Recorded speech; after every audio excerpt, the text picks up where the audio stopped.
as a result of the ongoing COVID-19 pandemic. I'd like to advise everyone present that the meeting is being recorded and also live streamed to the community live on the YouTube channel. I'd just like to remind elected members that the usual meeting procedures will apply. However, just a few minor changes that I'll just remind you of and for people who might be listening. So if anyone wishes to speak to a motion, please use the raised hand feature. Just make sure you've all got that. You know where to use that, rather, because it's just better than this particular hand because we can see the order that someone raises their hand. So if multiple elected members do raise their hand simultaneously, then the Zoom system will pick up who did that first, and I'll recognise who'll be granted the floor of the meeting as I normally would. When you're not speaking, please keep your microphone muted. To move or second a motion, also use the raised hand feature, and I'll recognise the mover or second of a motion for the purposes of the minutes and those viewing online. At the conclusion of the debate of each motion, I will put the motion and ask how each elected member in turn would like to vote on the particular motion. So I will go around to each of you and ask you, and that'll be recorded. For procedural motions, I'll ask if anyone is against the motion, and if there's no response, the motion will be considered carried unanimously. And so in that sense, you'd need to unmute yourself and speak up. And then we can always do the normal roll call if we need to. We've done this now a couple of times. I think we're all getting better at it, but obviously we just need to be a little bit patient with each other and recognise that there are some nuances with this system. So I noticed that all of our elected members are present. Was there some ruling that we all had to show ourselves on video at the beginning of the meeting to start with? What was that? General Manager, can you just confirm that? That was brought up at a Parks meeting, I think. Yeah, look, having your video on records you as being present, Lord Mayor. So that's why we do that. Okay, so it's just having the video on. Yep. Okie doke. So our acknowledgement to country is how we will always start the meeting. So in recognition of the deep history and culture of this place, I wish to acknowledge the traditional custodians of the land upon which the city of Hobart was built. I acknowledge the determination and resilience of the Palawa people of Tasmania, who survived invasion and dispossession and continue to maintain their identity, culture and rights. Now moving on to the confirmation of the minutes of our last meeting, which was held on the 22nd of May. I've got Helen Burnett, Deputy Lord Mayor, has moved them, seconded by Councillor Ewan. Is there anyone against who would like to speak against those minutes being accepted? Okay, there's no one against, so those motions have been passed unanimously. Those minutes, sorry. Transfer of agenda items. Are there any items proposed for transfer? Okay. No communications from the chair. The notification of council workshops. We did have one on the 28th of May 2020 on our budget, 2021 budget, and 11 elected members attended the workshop. Item 5 is public question time. Are there any questions, General Manager? No, Lord Mayor. Item 6 is petitions from the community. Are there any petitions we've received, General Manager? No, Lord Mayor. Okay, supplementary items. I understand we might have 2 supplementary items, is that right? Oh, not this from the special? No, okay, that's just part of the agenda. Okay, item 8 is pecuniary or conflicts of interest. Do any members wish to indicate an interest in any item appearing on the open council agenda? My Peter hand's up, Sexton. Lord Mayor. Yeah, So Alderman Sexton, yes. agenda item 10.4, Lord Mayor.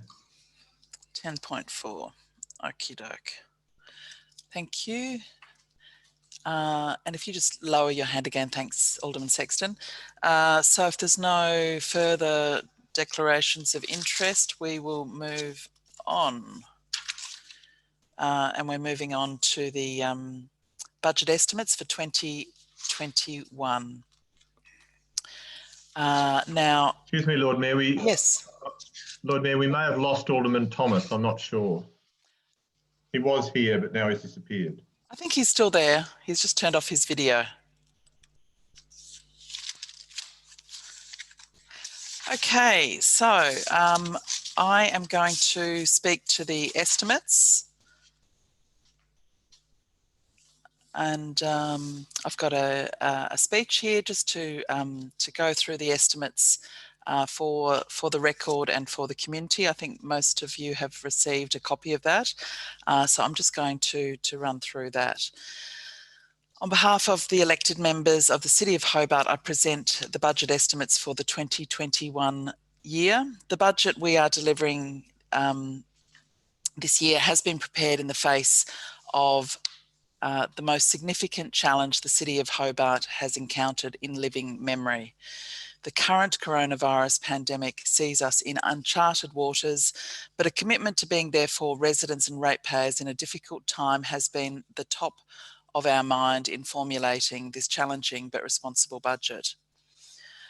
While we're adopting a $135.5 million operating budget and a $34.1 million capital works program, 2021 will be a year that we do focus on delivering essential services, maintaining our existing assets and providing programs that contribute to getting the Hobart community through the other side of this pandemic. The City of Hobart delivers more than 300 services to a population of more than 50,000 residents and thousands more who work, study, visit and do business here every day. Our services range from essential services such as waste management, public health, planning and maintaining our streets and parks. We also manage sporting facilities, public art and community programs. We maintain 130 parks and reserves, including 48 playgrounds and 4,500 hectares of bushland to a high standard that makes Hobart really special. The road and footpath network comprises of more than 280 kilometres of sealed roads, 5 kilometres of unsealed roads, 425 kilometres of footpaths and 67 bridges. We also manage more than 339 kilometres of stormwater mains, more than 550 stormwater assets, and 60 kilometres of rivulets and creeks. In 2021, we'll do everything we can to maintain our essential services, things like making sure our fire break works continue, our stormwater networks are operating properly, rubbish and recycling is being collected, all of the things that keep a city operating well. Historically, council rates increase each year, and this is to fund the unavoidable increases that the costs of maintenance and delivering services. However, this year, with our priority to support struggling ratepayers, there will be no rise in rates. We are freezing rates with a 0% rate increase. This is the first time in 22 years that a rates freeze has been implemented in Hobart. We're also freezing the waste collection charge, the landfill rehabilitation service charge, the green or garden waste service charge, and all other fees and charges. The only exception is the addition of a $10 per property fund for the new food organics collection waste service that was introduced in November but had the charge waived for the first 8 months. This rates freeze is in contrast to a 2.75% increase and is valued at $2.4 million. It is a significant contribution of this organisation to assisting the wider community at this time. We've also made a commitment to support our community through the impacts of COVID-19. At the height of the pandemic a couple of months ago, we developed a $3.5 million community support package designed to assist ratepayers and businesses experiencing hardship due to the pandemic. In 2021, we've allocated further funds to continue these community support measures, including $4.6 million in assistance for ratepayers who are experiencing extreme financial hardship. And this will be guided by a new and rigorous hardship policy. A community, creative and business support grants program of $1.167 million, which will see us investing in the good ideas and initiatives that are out there in our community. And the continuation of rent relief for tenants of city-owned properties experiencing financial hardship. This support is in addition to our rates freeze and the freeze on fees and charges that I outlined earlier. Our $34.1 million capital works program will focus largely on maintaining assets and completing major projects that are already underway. More than 2/3 of our capital budget will be spent on existing assets, remembering that this is about maintaining what we have rather than investing in new infrastructure. So some of that includes $10 million for road infrastructure, $3.6 million for stormwater infrastructure, $1.8 million for parks, and $600,000 for upgrading of fire trails. These are all projects that have been identified as priorities for upgrading in 2021. And with more than $2 billion worth of assets, it's important that we do the necessary maintenance of them when it becomes due so that they are serviceable in the long term. The multi-stage Salamanca improvement project will continue with $2.3 million allocated to complete stages 2 and 3, with stage 2 expected to be finished by November and stage 3 by August 2021. New borrowings of $15 million will fund our capital works program, and existing debt of $4.43 million will be repaid.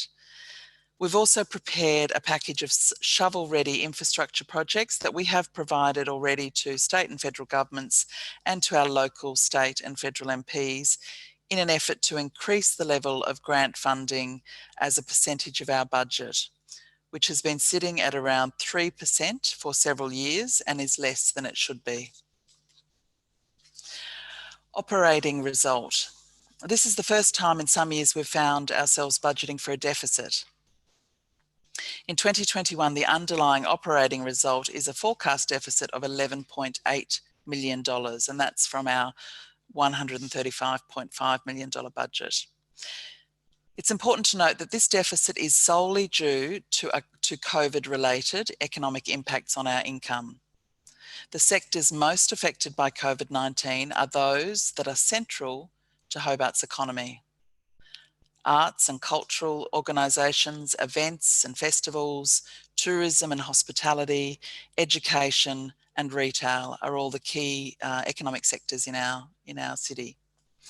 We are anticipating a $17.7 million loss of income, but are doing our own heavy lifting to deal with this by cutting our spending across all programs and activities by $5.3 million compared to last year. This has been a difficult budget to formulate, and we have had to make some very hard decisions. Unfortunately, many of the initiatives that are important for the city, but which aren't critical to operations, have been removed for this year, like our Sister City program and our sponsorship of Dark Mofo. What we've come up with is a budget that takes some hits to our financial position in order to support the needs of our community during a time of significant uncertainty. We know that it will take several years for the council to recover from the hit that COVID-19 has had on our financial position. This budget starts the budget repair process, but it will require us to develop a 3 to 5 year repair and recovery plan. We will be looking at our financial position again once the full extent of the pandemic becomes clearer by updating our budget outlook and releasing a mid-year mini budget in December.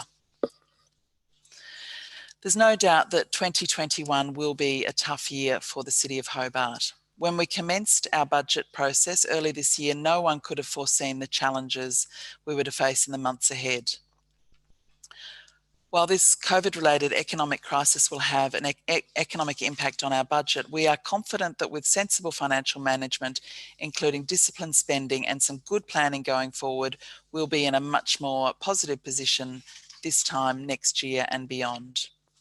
I commend my elected member colleagues, the General Manager and his team who've worked very hard to ensure the best outcomes possible in the current circumstances in presenting this budget for 2021.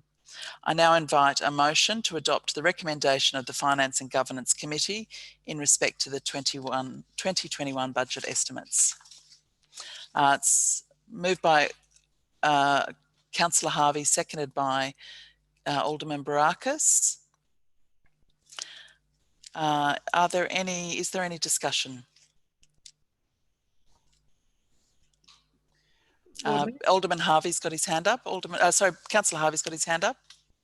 Lord Mayor, I'd like to recognise the effort the staff have made putting this together in these uncertain times. So it's quite a challenge, I imagine, trying to come up with a budget that's realistic, that looks at being as economical as possible going forward. So I just want to acknowledge the work of the officers in the difficult situation we're in to come up with a with this budget. So I thank them. Thanks, Councillor Harvey. Are there any other discussion? Okay, there being no discussion, I'm going to go around. Sorry, Lord Mayor. Yes. If I may speak. Deputy Lord Mayor. Yes, if you can use your raised hand, yeah, I'll definitely spot you because I'm looking at that one. Yes. Turning on the heater. Sorry. No worries. All right. Yes, Deputy Lord Mayor. Yeah, Lord Mayor. Again, I also commend the work of the General Manager and his team, and the support from other councillors and aldermen. This is a really difficult year, as you've outlined, and it's no surprise that it's going to be not only pain that we've already experienced, but I feel that there's going to be more pain and possibly more than what we have looked out for in this budget. Having said that, we have to go forward with specific ideas and suggestions, and I note that we had discussed borrowings of closer to 31 million as the maximum, and that has been brought down to 15 million. But if there was any way that we didn't have to borrow any more heavily than we are indebted, then I would like to see that. The underlying rates freeze, obviously that is a panacea for our community, our businesses, our CBD to continue, and consistent with other councils' positions across the state. So it's in some ways out of our hands, but something also that we needed to do. We have increased staffing costs pending, and also delivering services to remain our services. But Lord Mayor, I feel that we need to make some tough decisions over the next 12 to 24 months. And let's hope that we're all out of it by then, past the worst of this downturn. But I think that we need to really consider what and how we're looking at spending, and look forward to that future planning that we as an organisation must do. Thank you. Thanks, Deputy Lord Mayor. Alderman Zuko. Yes, Lord Mayor. Look, I also would like to commend the General Manager and all the staff, and also in particular like to mention our Deputy General Manager, Heather Salisbury. No doubt she's been working very hard with trying to get this budget in order, and no doubt all the directors for at least looking at where we can fine-tune this operation. As we well know, we've saved around $5.3 million in across the board. I actually put the challenge to the general manager that I wanted to see 6, so he's nearly got there, and he's promised me that over the next couple of years we're going to see 6 each year. Look, yes, we're in a position where we've had to borrow heavily, but like any good business, when you are facing something down a barrel, you've got to look at yourself and see where you can save some money, which we have done so. Over the next 3 years at least, we can see that we could, with the $6 million of savings each year, we can practically repay all these borrowings, so the future ratepayers of Hobart are not further burdened. What actually is also important in the sense that we've come up with the $5.3 million saving, and hopefully we're going to get 6 next year, is that we're doing it with a 0 rate increase.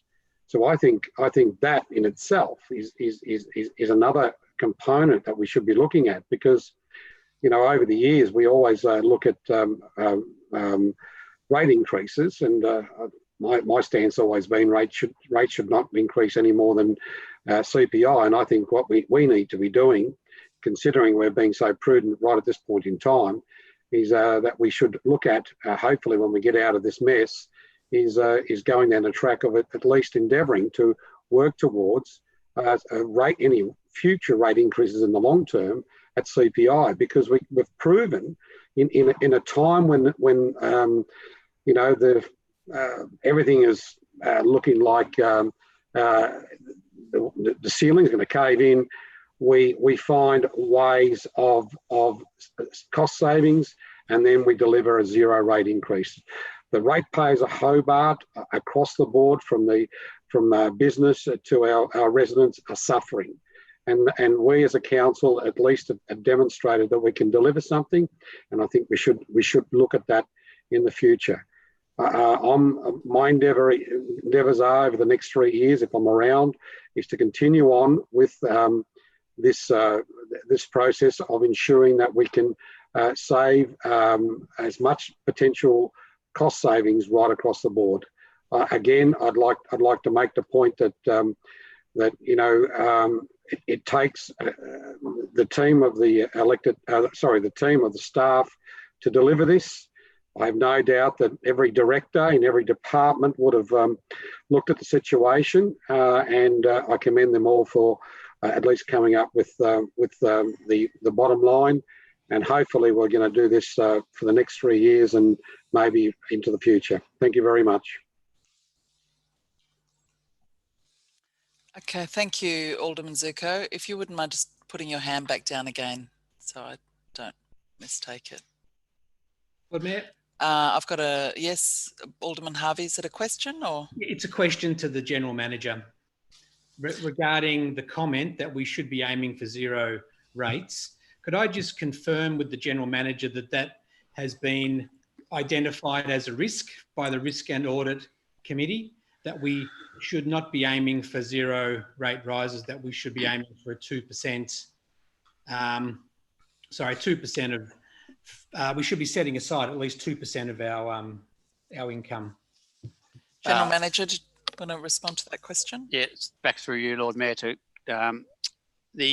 There's 2 concepts at play there, Lord Mayor. One is, what is a responsible underlying result that this council should have? And our long-term financial plan that's been signed off by the council is predicated on 2% of revenue as an underlying result. So that's give or take $3 million a year as a prudent underlying result. The concept that Alderman Zuko is talking about is a CPI rate increase going forward, not a rates freeze or a 0% increase. We are remodelling that at the moment, Lord Mayor, based on what we think CPI will be going forward. And it's certainly our intent as part of the mid-year budget review that you referred to, Lord Mayor, in your opening remarks, to come back to council with a revised long-term financial plan with rate increases around about CPI. whatever we can guess CPI to be, around about 2.75%. So there are two concepts at play there, Lord Mayor. I hope I've addressed the question. Hand raised by Alderman Zuko. A point of clarification, Lord Mayor. I never said going forward at 0. I was talking about going forward at CPI. Okay, thanks for that, Alderman Zuko. Okay, if there's no further hands up, which I can't see any, and I think I'm picking up that this might be a unanimous vote. So what I'm going to do is just test the floor to see is there anyone against the motion to pass the 2021 budget? Any hands raised? Okay, so there's no dissenting hands raised, so that I'll take that the motion has been passed unanimously. Thanks, everyone. Now, we are now moving into acting as a planning authority, and so I'll invite the chair of the City Planning Committee to introduce these items. We have 7 items, I think.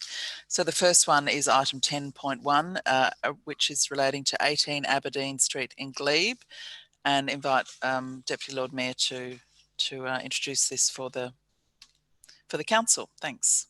Thank you, Lord Mayor. So this application is a recommendation from committee for refusal. There were 21 representations, and effectively Aberdeen Street is, or this parcel of land next to 18 Aberdeen Street is quite an interesting application because it's a council green road, but owned by the Archdiocese of the Anglican Archdiocese of Tasmania, and the applicant is a neighbour. So quite an unusual situation. The application is for a driveway at the rear of 18 Aberdeen Street, provision within the driveway to allow future access to a vacant lot, car parking space, removal of 5 trees, and it invokes quite a number of codes, or parking and access code and historic heritage code. And the representatives were really concerned about the use of what they see as community green space that has been there for many years, and an incursion by a neighbour to use this for their own benefit, as it were. So the reasons for refusal, as outlined on the council agenda, are quite clear, and I believe that it was unanimous at committee, Chairman. Thank you. That's been seconded by Alderman Briscoe. Now, Alderman Briscoe, did you also want to speak to this? No, I actually, yes, I did second it. I didn't actually say I was going to second it, so you probably need to wait until I speak. No, I don't wish to say anything. I agree with what the Councillor, Deputy Lord Mayor said. Okay, and if you can just lower your hand now, Alderman Briscoe. On the screen, thank you. Now I have a raised hand from Alderman Barakis. Thank you, Mayor. Thank you, Lord Mayor. Look, this, as the Deputy Lord Mayor said, this is quite a unique and unusual circumstance where the applicant isn't actually the owner of the property, and the owner of the property isn't even in favour of and is one of the representatives against the application. It is a strange situation. Ultimately, I can't see this being an appropriate application. I think the recommendation for refusal is fair and appropriate. I would like to see, hopefully, that the residents in the area can get together and find a more amenable solution. I know that the applicant did say that he was open to trying to do something that can help with what he's intending to do there, without trying to, whilst trying to minimise the impact it's going to have on the other neighbours. So it does seem that they are willing to have those conversations. I don't think that it was possible to do that in a way that wouldn't be seen as a substantial change to the application. So ultimately, I think the right thing to do is to refuse the application. I hope that it can come back to us in a way that the residents in the area are happy with, but that's for another time.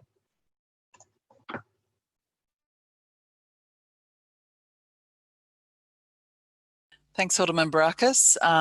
Any other hands raised? I can't see any, so I will, I'm going to go around and put the motion, I think. So I'll just call out your name if you can tell me how you're going to vote, whether you're for the recommendation for refusal or against. So, Deputy Lord Mayor. For, Lord Mayor. Alderman Zuko.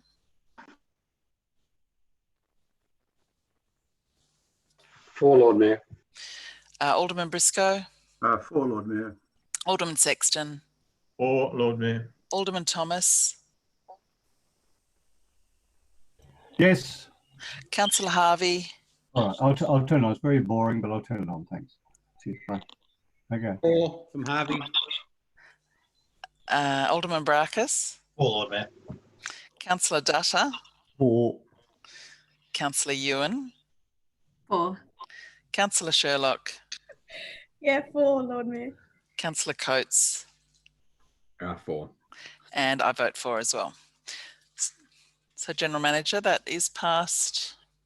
Unanimously, Lord Mayor. Yes, good. Okay. Now we move on to 41 Alexander Street, which is item 10.2. 41 Alexander Street in Sand Bay. Deputy Lord Mayor, would you like to speak to this? And would someone like to, once she's spoken, if you want to second it, raise your hand, please. Oh, Deputy Lord Mayor. Thank you, Lord Mayor. I move this item for approval in relation to partial demolition, alterations, extension, change of use to boarding house. That's seconded by Alderman Barakis. Lord Mayor, it's not the first time that 41 Alexander Street has had an application, and there has been at least one previous application in an ever-changing neighbourhood.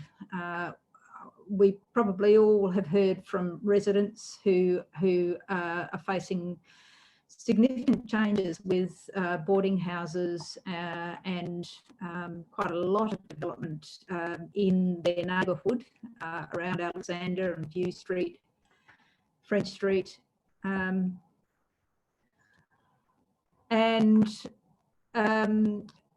So some of those, many of the concerns raised are of great concern to the neighbours. They're seeing more people changing the use to boarding house. This application ticks off some of the concerns from the previous application, which was in relation to heritage in particular. So it has addressed those quite sensitively. So apart from the fact that it is a change of use, there was little that I felt was inconsistent with the planning scheme.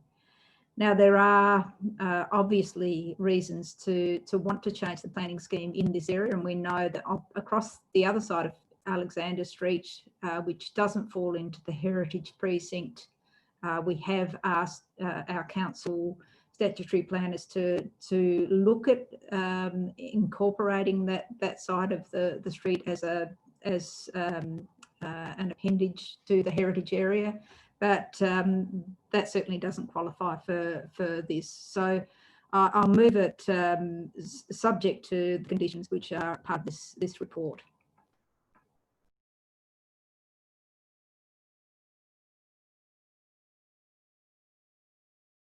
Anyone would like to speak to this item, please raise your hand. Councillor Dutta. Thank you, Lord Mayor. I just want to make a number of factual observations. You know, we as elected members have many a times either supported the recommendation by staff or we have gone against it. With this one here, I make the following observations. Firstly, the acceptable solution, clause E661A, states quite clearly that the requirement for a boarding house needs to have 3 car parking spaces. And here, as we have been told in the report, it fails. It only has one. So it does not comply with the acceptable solution. I then take this application and put it under the performance criteria. And the performance criteria clause E66.1 PA states as follows. The number of on-site car parking spaces must be sufficient to meet the reasonable needs of users, having regard to the following. And that states about 12 elements altogether, elements A to L. And it is interesting to note that in the report, it clearly states that 6 out of these 12 elements are not applicable. Therefore, we are left with 6 elements to test. Element A states the car parking demands. It has been acknowledged quite clearly that there is a very high demand for car parking spaces in this locality. Element B says that availability on streets and public car parking in the locality. Again, this fails because there is no public car parking in the locality. Element C states that availability of public transport, it passes because there is availability of public transport quite regularly. Element D states the availability and likely use of the mode of transport. There is no other mode of transport available except for foot or walking. An assumption is made that there be university students. There is no evidence there to clearly categorically state that there are going to be university students. We cannot make judgments and decisions on assumptions. Element E states the availability and sustainability of alternative for car parking provision. Again, this fails. And G states car parking deficiency, and this fails as well. Therefore, if you look at the facts, there are 12 elements. 6 out of the 12 are not applicable. Only 1 out of the 6 gets a tick, and the 5 gets no tick. It's a cross.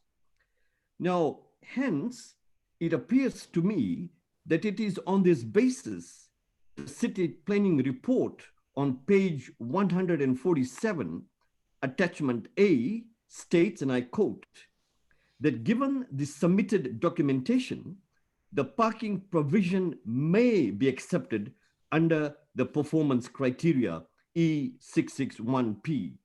Now, note here that the term may has been used. And if it was in a legal document, that would simply mean that there is a possibility. There is an element of discretion. It is not saying it shall be a strong recommendation. It may be. Therefore, there is a possibility that we could accept that. Hence, on the basis of these facts that I have spoken about and drawn your attention to, let me conclude by saying 30 seconds, Councillor Dutta. Thank you. That pursuant to the Interim Planning Scheme 2015, the proposal does not meet the acceptable solution or the performance criteria with respect to clause 6 E661. Because the number of on-site car parking spaces is not sufficient to meet the reasonable needs of users, having regard to the availability of on-street and public car parking in the locality. Therefore, I will have difficulty supporting this. Thank you. Thanks, Councillor Dutta. Is that a foreshadowed motion? I would foreshadow that. Yes, please. Okay. Thank you. So it's foreshadowed for refusal. Okay, if you wouldn't mind just lowering your raised hand, Councillor Dutta, are there further discussion or comments on this proposal? Okay, it doesn't look as though there's any further comments. Is there anything further you'd like to say to sum up Deputy Lord Mayor? Lord Mayor, I think some of the ideas that Councillor Dutta has put forward are valid and valuable. However, it is my understanding that these don't constitute enough to make this a viable refusal. So I will be voting in favour of the motion. Okay, we'll go around and see how people want to vote. I'll just call out your name. So either for the recommended approval or against. Deputy Lord Mayor? Aye. Alderman Zuko?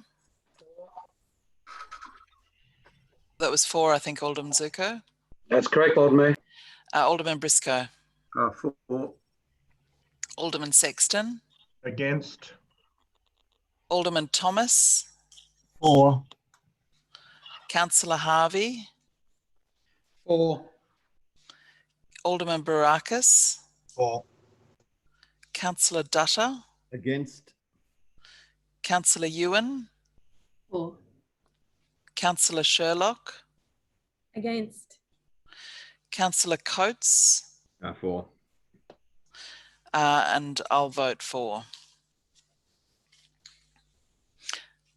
General Manager, how does that leave us? Yes, Lord Mayor, it's carried 9 votes to 3.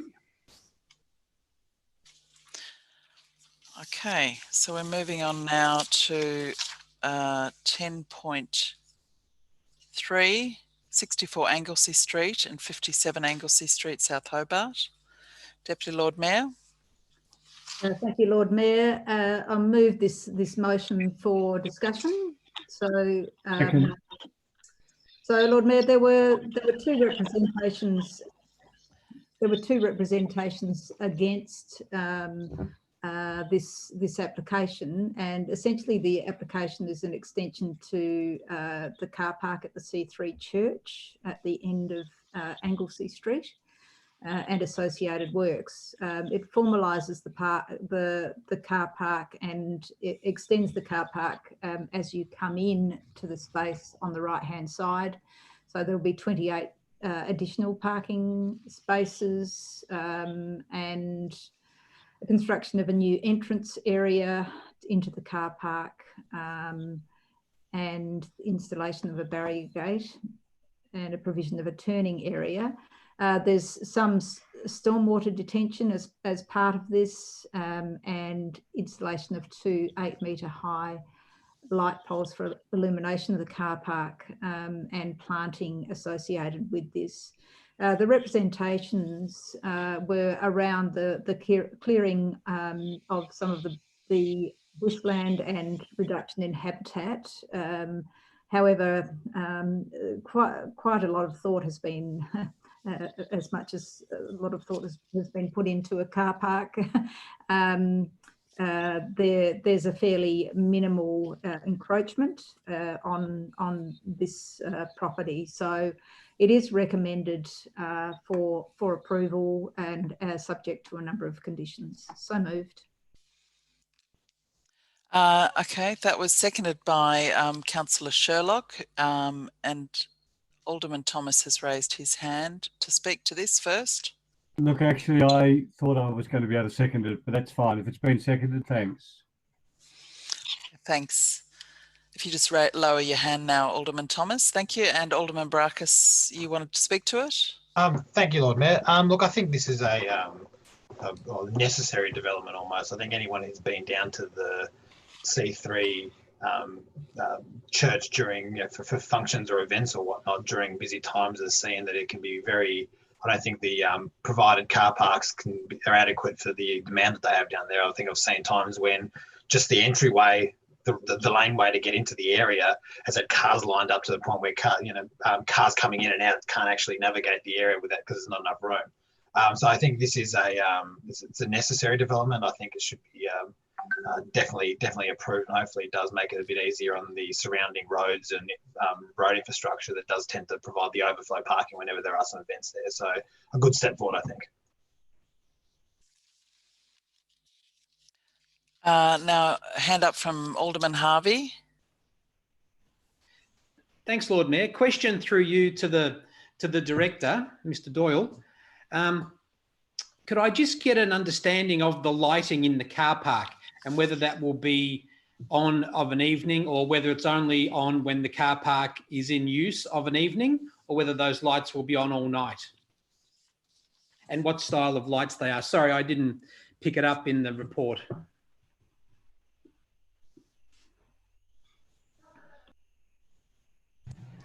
Lord Mayor, perhaps Mr. Noy might be in a better position to respond to that question with access to the application.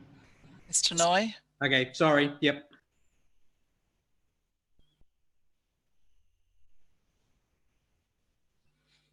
I'm not sure. Oh, there he is. Yeah.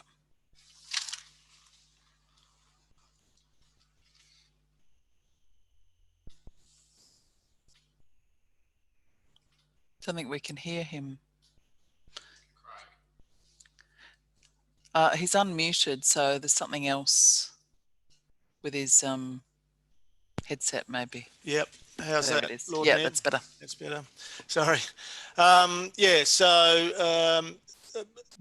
I haven't got the details in front of me as to when the lights are being proposed to use, but I would imagine that they would be while the centre is in use and while the car park is in use, because it doesn't make any sense to have them illuminated outside of that time. And sorry, I can't answer any details in relation to the nature of the lights, other than to say that you would imagine that they are contemporary lighting, energy efficient, and minimise light spills. But okay, yep. Thanks, Mr. Noy. Yeah, I hope that's the case. Yeah, I hope there's not lights left on of a night time, and that they're the appropriate size for the site. But anyway, okay, thank you. So Councillor Hove, if you could lower your hand now. Deputy Lord Mayor, your hand's up.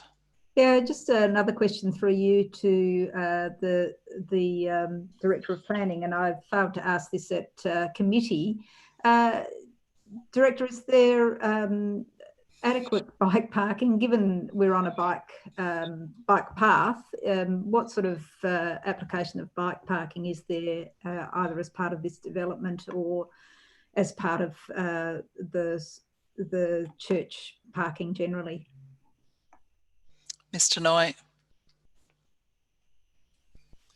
Thank you, Lord Mayor. Look, I'll just go back to the last question. There is a condition on the proposed for the permit that any lighting of the car park must not operate outside of the hours of the operation for the church, and must operate in accordance with the Australian standards, control of obtrusive effects of outdoor lighting. So that is that issue is well and truly covered. Look, in relation to bicycle parking, I don't have any information in relation to specific parking facilities, bicycle parking facilities, other than to say there is more than adequate space within the vicinity.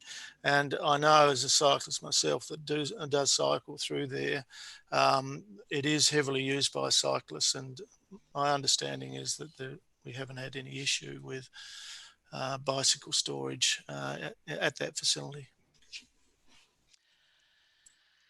Further discussion or questions?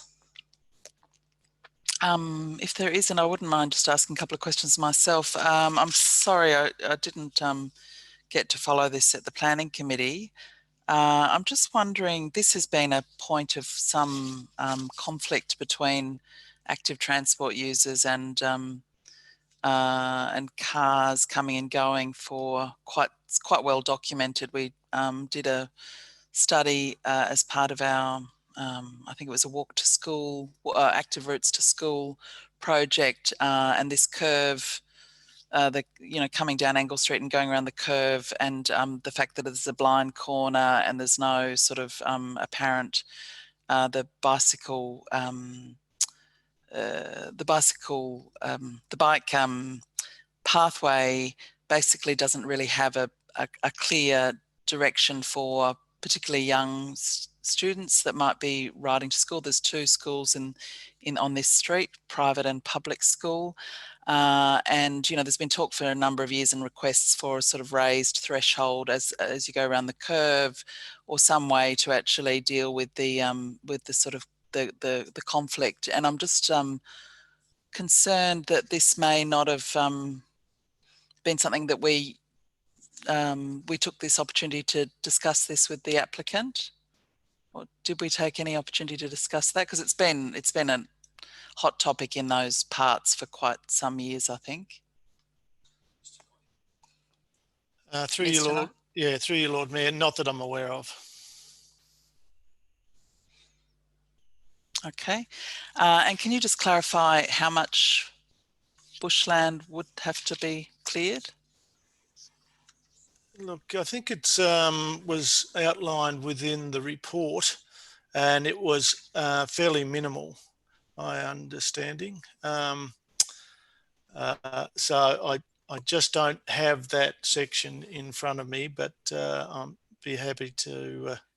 So it wasn't for the 28 spaces? No, definitely not. Fairly minimal.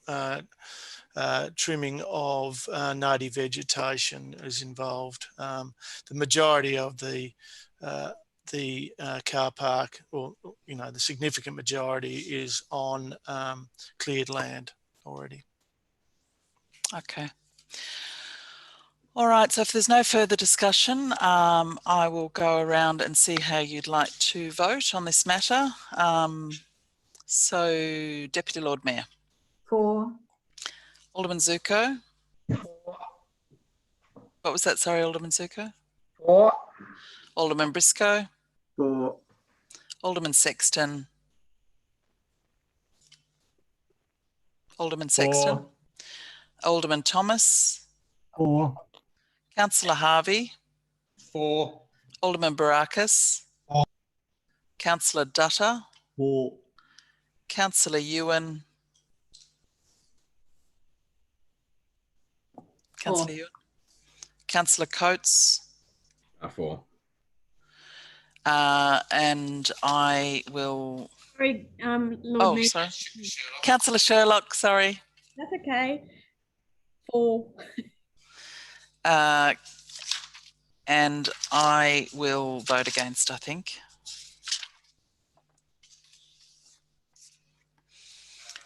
So, Lord Mayor, that's carried 11 votes to 1.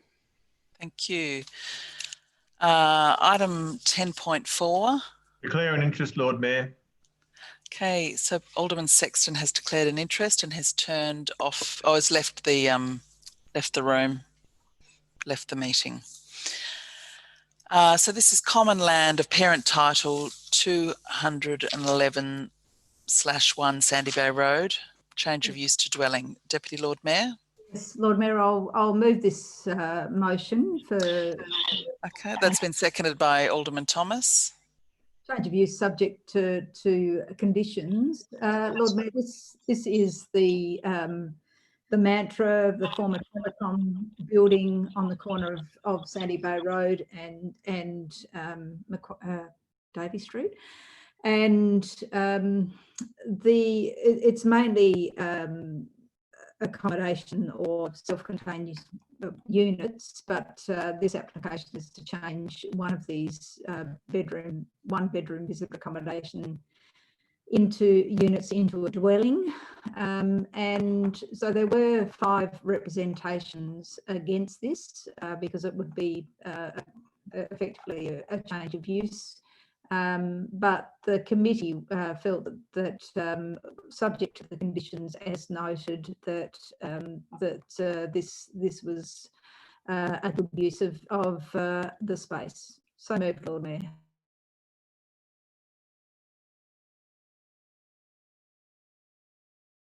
Seconded by Alderman Thomas. There's a raised hand by Alderman Barakis. Did you want to speak to it, Alderman Barakis? Yes, just briefly, Lord Mayor. Thank you. This was an interesting one. It's I think ultimately it was good that the committee, I think, was it unanimously or was it overwhelmingly in support of approving this?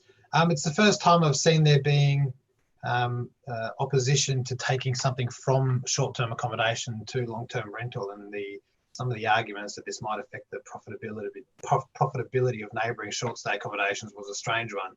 But ultimately, I think, once again, the right thing to do. I think it was a pretty open and shut case, so it's good to see that we were the recommendation from the committee was to approve this. Thank you. Any further discussion? Any hands up? No. If you can just lower your hand to Alderman Brackus, that'd be good. Okay, so I think there's, given there's been so little discussion, I think that may be, I'm just going to test if that's unanimous for approval. Is there anyone against the motion that's before us? Okay, there's no one against that, so I'll declare that carried unanimously. Moving on to item 10.5, 17 Beach Road, Sandy Bay. We might need. Alderman Sexton's back now. Oh yeah. Okay, we'll just wait for Alderman Sexton. Are you back now? Yes, I think so. Yep. Okay, Alderman Sexton's rejoined. So 10.5. Yes, this is 17 Beach Road, Sandy Bay, which is demolition of the new, demolition of old toilets and building of new public toilets and associated works. I move that with conditions, subject to conditions. Seconded by Councillor Harvey. Lord Mayor, I won't speak to this. Sorry, you won't speak to this. Okay. Any further discussion? Yes, Lord Mayor, I put my hand up. I don't know whether... It's a thumb, actually. You've put your thumb up. It's a bit different, but... oh, is it really? Which is the wave? Is it wave? It's the little hand like that. No, it's another one called raise hand. Should be... like that? No. No, that's not it either. All right, anyway, look... Doesn't matter. I've spotted you, so that's fine. Thank you. Look, we did receive an email today circulating one representation, and it has brought up some queries. So I wonder if I could ask through you, Lord Mayor, the director. One query is that the opening of the doors of the toilets, does that open onto the park? So when you leave the toilet, then people will be able to look into the toilet from the park, from where the children's playground is? I don't know whether Neil heard that. Yeah, through you, Lord Mayor, and maybe if Mr. Doyle would like to correct me, but yes, the doors do open out onto the adjacent park, which is not uncommon for this type of facility, given this is a contemporary design approach. Thank you for that. Another question, Lord Mayor, to Mr. Noy. Is this area in the 50-year inundation zone? No, look, only a small proportion of the paving is within that zone, so that was not a concern for the substantive building element. And the third question through you, Lord Mayor, to the director. I should have asked these at committee, but I'm sorry about that. But it has been raised again today by Representative. How will this affect the operation of events such as the Sandy Bay Regatta? Well, look, I don't believe it will impact as such. In fact, it may enhance the observing of the regatta, because you'll have a somewhat elevated area in which to observe the regatta. So I'm sure our parks planners have taken all of those matters into consideration when finalising their design. So I don't see that as a significant issue. That's certainly that I'm aware of. Thank you, Mr. Doyle.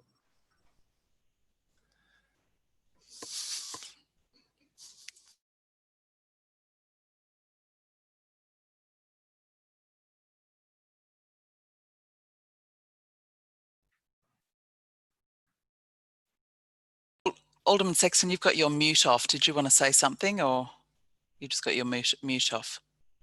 Thanks. Any further discussion?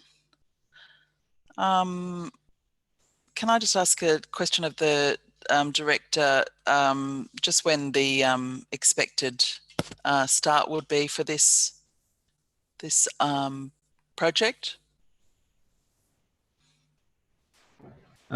Lord Mayor, I'll take that question. It is dependent on the availability of funding. Certainly, this project was initially listed for consideration in the budget that's just been approved by council, but didn't make the cut. We are now chasing external funding. If we were to obtain that, and if council does approve a planning permit, we'd be in a position to commence prior to Christmas. In the absence of funding, we would have to wait until funding became available.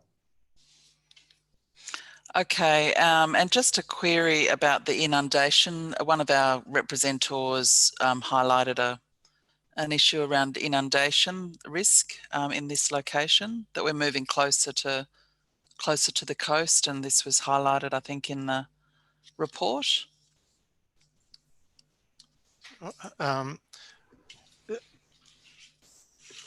Maybe if I think I responded to that to Alderman Briscoe, that the substantive building was outside the inundation zone, and only a small that the modelling to date has shown, and only a small proportion of the new path will be in that zone. So okay.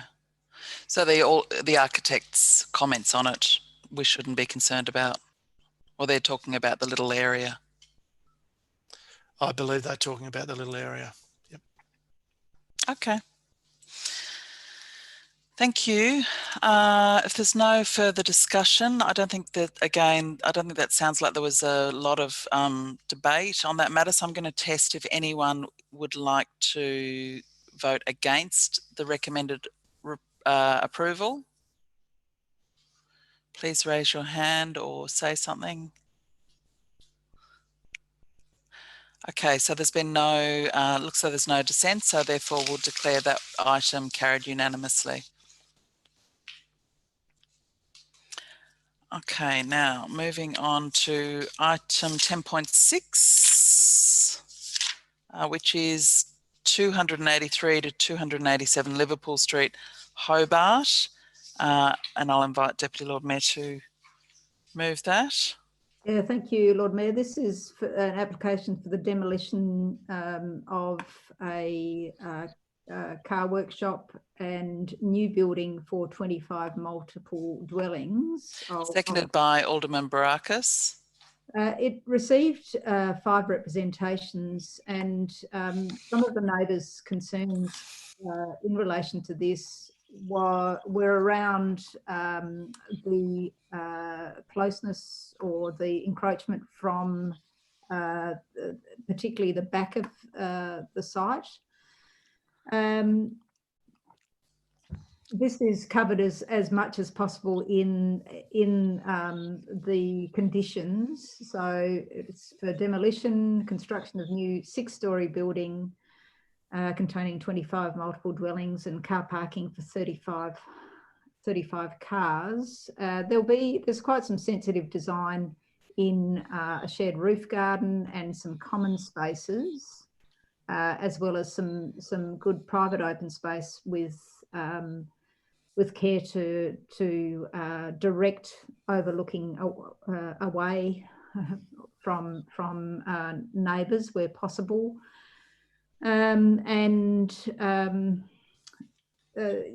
also the solar penetration street that is Liverpool Street is well cared for in this design, with a setback of the main 6 stories.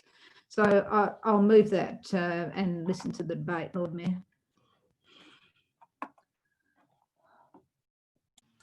Thank you. Further discussion? Hands up.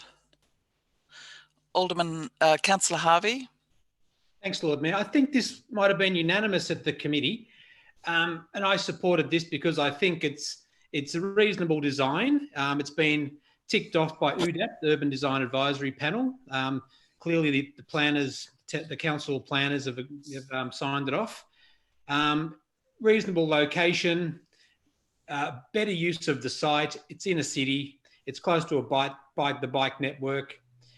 Ticks a lot of boxes. 25 units in a very convenient location, not too high. So I'm quite pleased about this development. Thanks, thanks, Councillor Harvey. Any further discussion? I would like to just raise a couple of issues, because the representors, the neighbouring representors, did still have some concerns with the privacy conditions, and so the representors, I don't think gave a deputation. Can I confirm whether that was the case? So I'm not sure whether you heard from them directly. Well, through you, Lord Mayor, no, they didn't make a verbal deputation to committee. Okay. No, I think there was a little bit of concern that they'd missed that it all happened, and they weren't aware of the opportunity. So I'll just ask whether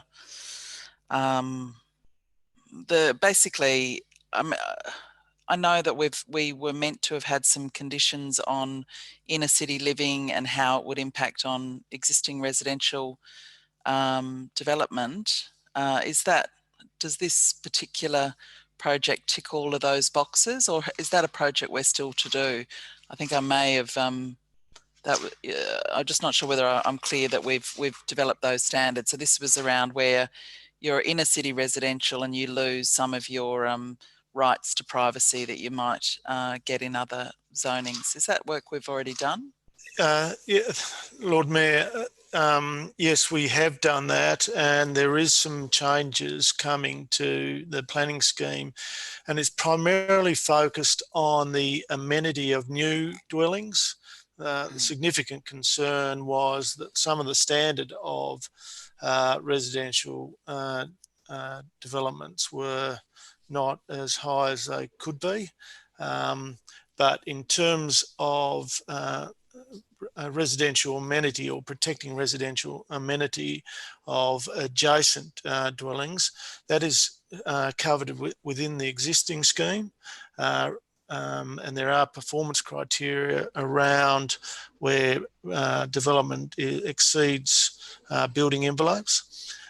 We've assessed this proposal against those performance criteria and believe that it satisfies those standards. Okay, look, I'll just test the floor whether there would be anyone who'd be willing to support to second me on this. I'm sorry that it is sort of last minute, but just I did seek some advice about if we did want to provide a greater level of privacy for the neighbours. At the moment, the conditions. Point of order, Lord Mayor. I don't think you can move amendments from the chair. No. Good point. Thank you, Alderman Briscoe. I'm sure someone will move your amendment for you. Thank you. No, and I haven't communicated them because I've only just got the advice. So I'll just have to I'll just basically let you know that the advice I've received is if we did want to increase the privacy provisions for the representors that expressed some concern, and they will look out on this, was that we would increase the level of transparency of all screens could be set at 25%.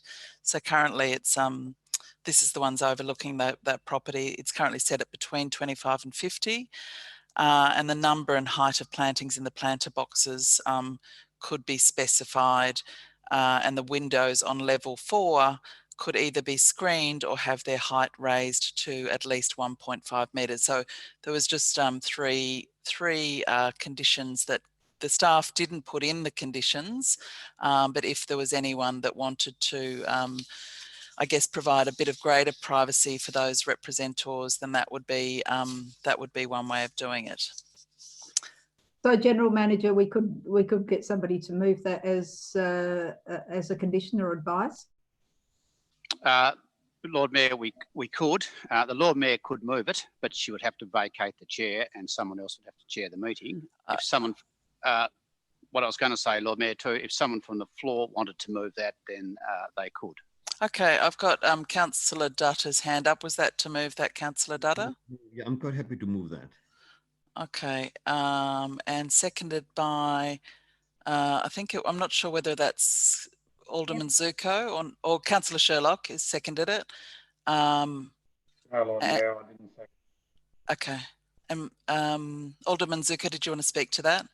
Yes, I do, Lord Mayor. Look, I think yes, it was. It should have been something that should be. Yes, Alderman Zuko, we can't hear you. A little bit closer. Can you hear me now? Yep. Okay, Lord Mayor, I'm not going to support that. I'm happy that if it goes for advice. I think at this stage, sorry, Alderman Zuko, we still can't hear you. You just come a little bit closer and unmute. How's that, Lord Mayor? That's good. Okay, I just changed the speaker mode. Lord Mayor, I'm happy to support it as advice, but I'm not happy to support it as a condition. You made the point that council officers never put them in as a condition, and at the end of the day, they are the planners. We're the political arm, and as far as I'm concerned, all we're doing now is playing politics with this planning matter. If the officers felt it was very important to go in, they would have put it in, and it should have been a matter that should have been discussed at the committee. So I think it should only go as advice, and I'll support advice, and that's as far as it goes. Okay. So I think we just need, so Councillor Dutter and Councillor Sherlock, are you wanting to move that as conditions or as advice?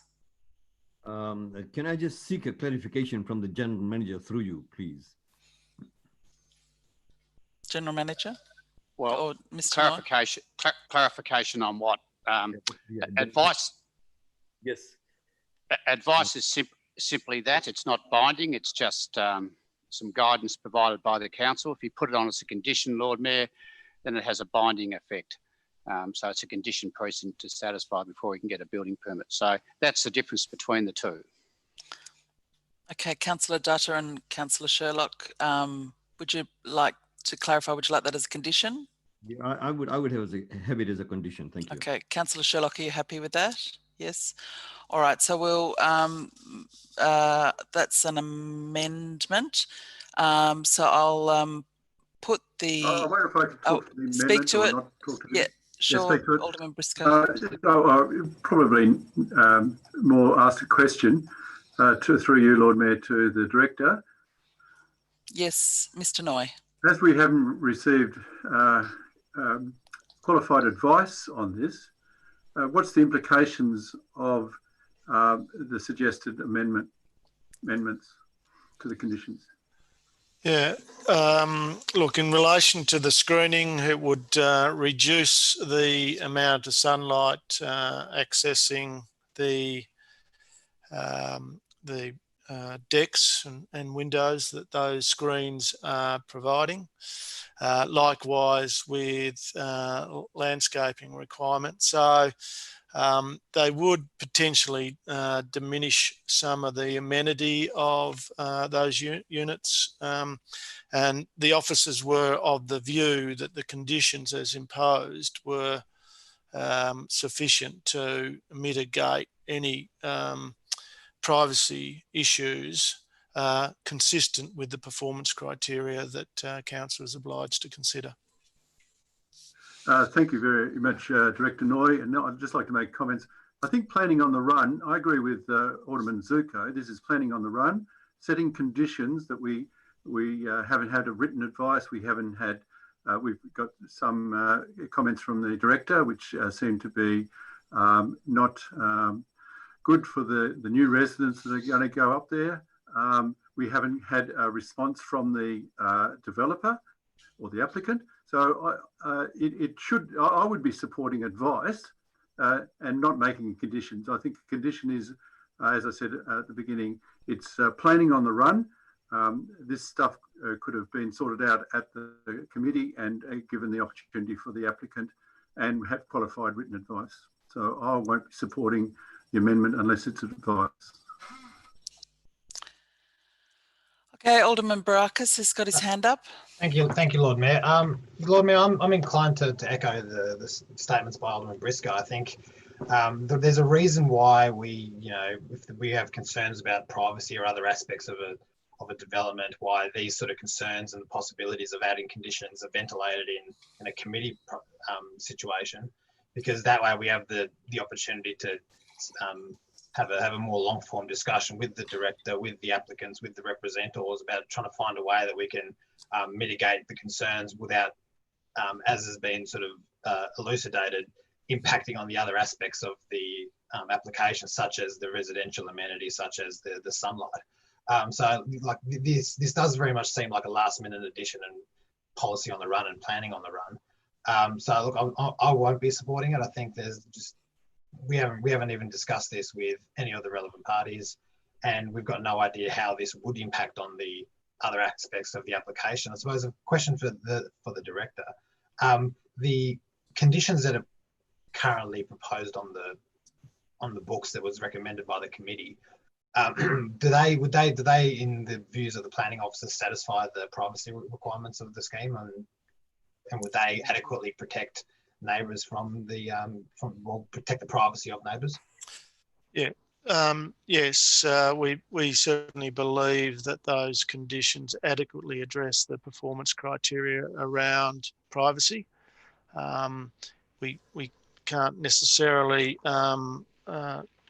fully screen all of those windows without significantly, or decks significantly compromising the amenities. So we believe that based on the performance criteria, those standards are met. So just a follow up from that then. So would it be correct in saying that we have recommendation for approval with conditions that are compliant with the planning scheme, and we're talking about a amendment that could potentially impact on the likelihood of an application to be approved based on other aspects of the planning scheme, such as the residential amenity and the sunlight?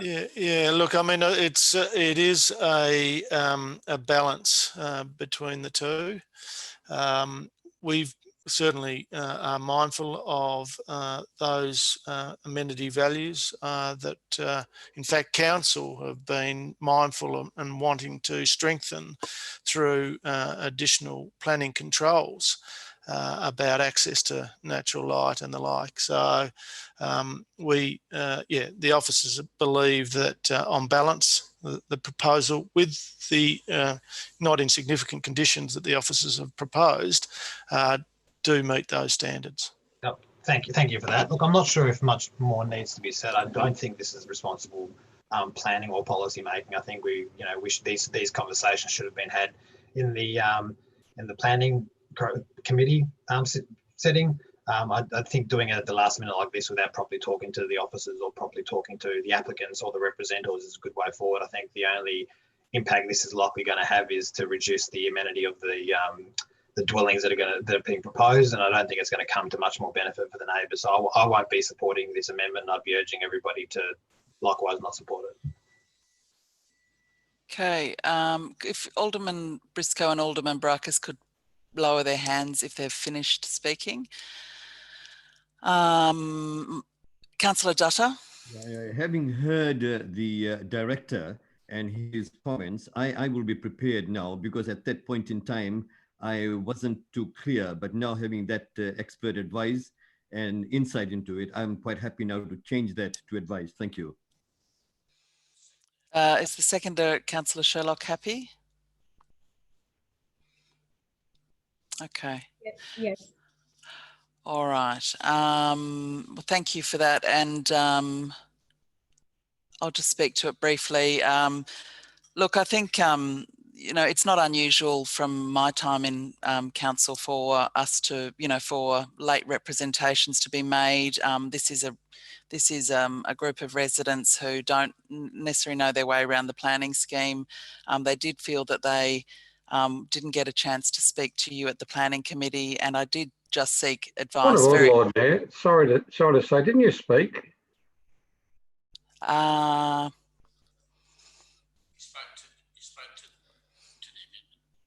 think I spoke to the amendment. Now I'm just speaking to the substantive. But sorry, I think you spoke to the motion and then you suggested an amendment, Lord Mayor, and someone else put the amendment. That's right. So now I'm speaking to the amendment, and I won't speak to the substantive when it comes to it. So just very briefly, what was that? Sorry. It's so confusing that you swap and change your rules. Okay.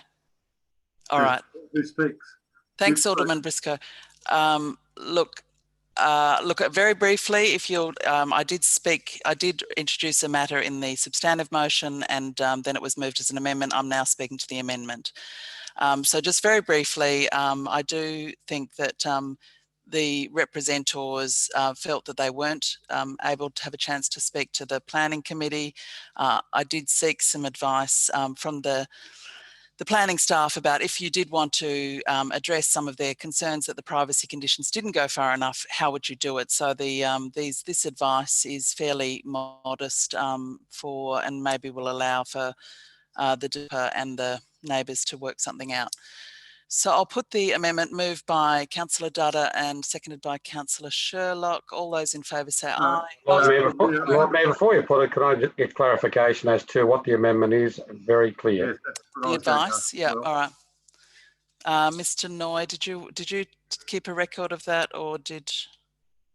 I think I can. Okay, Mrs. Johns. I can help if you like. Wasn't sent to us, Lord Mayor, so if Mr. Noy can assist, I'd be grateful. Yes. Okay, General Manager. So, the level of, and this is advice, the level of transparencies of all screens could be set at 25%. The number and height of plantings in the planter boxes could be specified, one every 0.5 of a metre, and a mature height no less than 1.5 metres. The windows on level 4 are to be screened to at least 1.5 metres. That was it, I think. Yes. Yeah. Okay. Okay, is everyone clear on that? Clarification again, it's only advice, correct? It's advice only. Yeah, okay. Thank you. Yeah, that will be indicated to the applicant that they don't have to follow that advice. That's, as I understand, that's correct, Mr. Noy? That's correct, consistent with the advice that the General Manager gave. Okay. Earlier. All right, so I'll put that amendment and I'll call out whether, because I think there might be different views on that, so I'm going to call out your name and whether you're supportive or not of that amendment to include that as advice. Deputy Lord Mayor? Or Lord Mayor? Alderman Zuko? I support the advice, Lord Mayor. Alderman Briscoe? Support it as advice, Lord Mayor. Alderman Sexton? For. Alderman Thomas? For. Councillor Harvey? For. Alderman Barakis? Against, Lord Mayor. Councillor Dutta? For. Councillor Ewan? For. Councillor Sherlock? For. Councillor Coates? For. And I'll vote for. So, Lord Mayor, that's carried 11 votes to 1. Okay, so we'll now move to the substantive motion of approval, and I think it'll probably be unanimous, so I might just test. Is there anyone who would like to vote against approval of this development? Okay, so there's no raised hands, no voices, so that has been approved unanimously. Moving on to item 10.7. Lord Mayor, Deputy Lord Mayor. Thank you. This is at 29 Aberdeen Street, Glebe, and 2 Davies Avenue. It's a change of use to visitor accommodation. The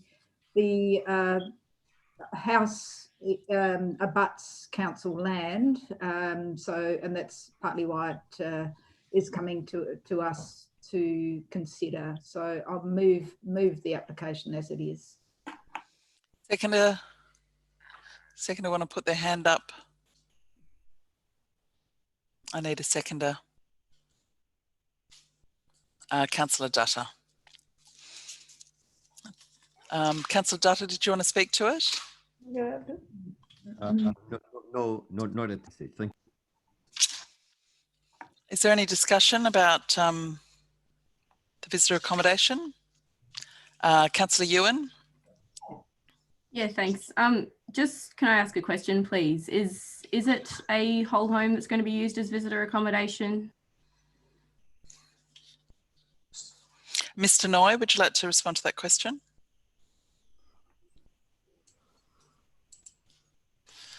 Yes, that is correct. Great, thank you. I won't be supporting this. Further discussion? There's a question, Lord Mayor. Yes, Alderman Briscoe. Thank you. Can I ask a question of the Director? Yes, Mr. Noy. Thank you. The question is that we, as a right, have to approve this, or is there a discretion? Sorry. Mr. Noy. Yep. Yeah, through you, Lord Mayor, it is a permitted development, so we, council is obliged to approve the proposal with or without conditions.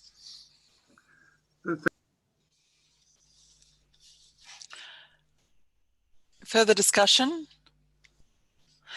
Mr. Noy, can I just ask, why is that with us if it's permitted? Why are we considering it? Yeah, the proposal involves access over a council road, a council land, hence delegated to council. Yep. Councillor Sherlock.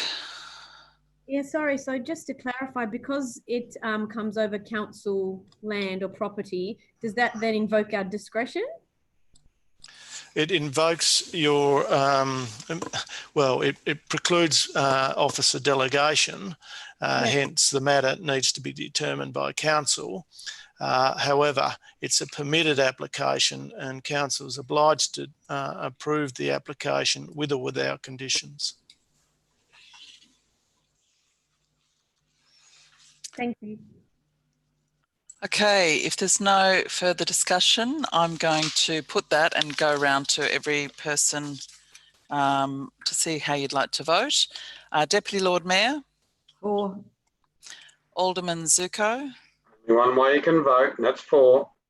Alderman Briscoe. For. Alderman Sexton. For. Alderman Thomas. For. Councillor Harvey. Against. Alderman Barakis. For. Councillor Dutta. For. Councillor Ewan. Against. Councillor Sherlock. Against. Councillor Coates. For. And I'll vote against. So, Lord Mayor, that's carried 8 votes to 4. Okie doke. Now we're moving on to item 11, which is the proposed changes to delegations to determine development applications. And I'll invite Deputy Lord Mayor to open this item. I'll ask Alderman Barakis to, Lord Mayor. Alderman Barakis. Thank you, Lord Mayor. Happy to move this one. Effectively, Lord Mayor, what the recommendations are from the officers have been to effectively, raising the bar, so to speak, on what triggers need to be met for the council for planning items to come towards council for council delegation, for committee delegation, or what items will remain as officer delegation. We do sometimes see quite a few times when things, where items might come before the council, and the only reason is because they had 3 representations, even though it's clear that the council effectively has to vote in, one way or the other on it, either for or against. The recommendations would not preclude, obviously, elected members from exercising their right to call up any application that they've got concerns about, regardless of how many representations it has. I'll just go through quickly what the suggestions are. Bear with me. The hub's not the best software at the moment, I don't think. So effectively the main suggestions are that currently we have no more than 2 representations will stay to office delegation, and that's set to be increased to no more than 4. So anything under 4 representations, all else being equal, would stay as officer delegation. For 3, there's where we have 3 representations that would send something to committee, but not necessarily to full council. That's now been increased to 5. And for items that have 6, 6 or more, as opposed to 3, it will now go to full. That's what it will take to go to full council is 6. So also as well as that, we now have where the council is when the council is the applicant, it can now be, and they're now allowed to be determined under delegation unless there's representations. And the same will go for applications relating to council-owned land. So unless I have missed one. For any subdivisions that previously, for any subdivisions that were to create more than 1 new lot, that's now been increased to 3 new lots for items that have to come to council. Everything else has largely stayed the same. Lord Mayor, I would encourage everyone to support this. I think we do see some situations where we're kind of constrained in the things that come before us. This will give a bit of flexibility, would help streamline the process, which is something I think we desperately need right now. Let the planning officers do their jobs and the items that don't require our discretion. And if there are items that individual elected members are concerned about, or people have come and raised concerns with them, that we're still perfectly capable of exercising our right to pull those forward and give them proper scrutiny, as has been done in the past. But I think this is a good way forward in helping streamline and speed up the planning process, which is something we should all be supporting. Alderman Briscoe, is that a raised hand to second this motion? Sorry, you just unmute yourself, please. I thought I did. Actually, yes, it is to second the motion. Thank you. Would you like to speak to that now? Yes. Just very quickly, I support what Alderman Barakis just said. I think it's an efficiency thing. Often council and committee are bogged down in small developments that do not have many representations for or against. And I think this is one way to make us more efficient. And essentially, it's making us more efficient. It's not going to lessen the democracy of the process, because we can always call in an application as an elected member. So I think that's where the community will always be served well. If we believe that it deserves the committee consideration or the council consideration, we can always call it in. So the safeguard is always there. The 12 elected members of the council can always call it in. So that's the safeguard. Thanks. I have a hand up from Deputy Lord Mayor. Thank you, Lord Mayor. Look, I raised concerns about this when it was presented to committee, because I felt that there was probably a better way to do this, and I have a foreshadowed motion which I hope that we can share the screen. And it's a way forward which allows us to provide the responsibility that we have for both governance in relation to items that are on council land or council as applicant, but also looks to reduce the burden of things going to council which could be considered by committee. it's this proposal that I have as a foreshadowed motion also allows representatives to be heard, no matter if it seems to be a rather small application in some ways, but nevertheless relevant to those representors. Now, this as a foreshadowed motion would still need to have the appropriate information put together by council officers to make it official, so to speak. So really I'm putting this forward as points of discussion, but if the council is of a view to support this, then it would need to go back to committee to be put together appropriately. Deputy Lord Mayor, the motion that you're putting, or the amendment you're putting, is an amendment to the motion. Well, no, Lord Mayor, it's really a foreshadowed motion. Because I think, well, I mean, they could be amendments, I suppose. If the advice I've had from the general managers, this would class as an amendment. Okay, yes, well, I put it as amendment then, Lord Mayor. Okay, so is there anything else? You need a seconder for your amendment? Is there a seconder? I can't see a... Lord Mayor? Oh, sorry. Yeah, we've lost the little sidebar thing. The sidebar, yeah. Sorry. I can see Councillor Ewan was the first with a hand up, sorry.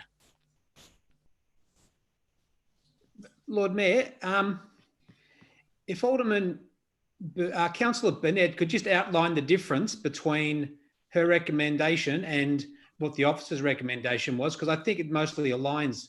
There's probably only a few differences. And second point is, if this has to go back to committee anyway, why not defer it now and give it another couple of weeks, and we can take it back to the planning meeting and have a look at it a bit more thoroughly than trying to do it here tonight on the screen. So that's well, we do have I'm sorry, Councillor Harvey, but unless that's a procedural motion, I'm going to just ask people to speak to the amendment in front of us.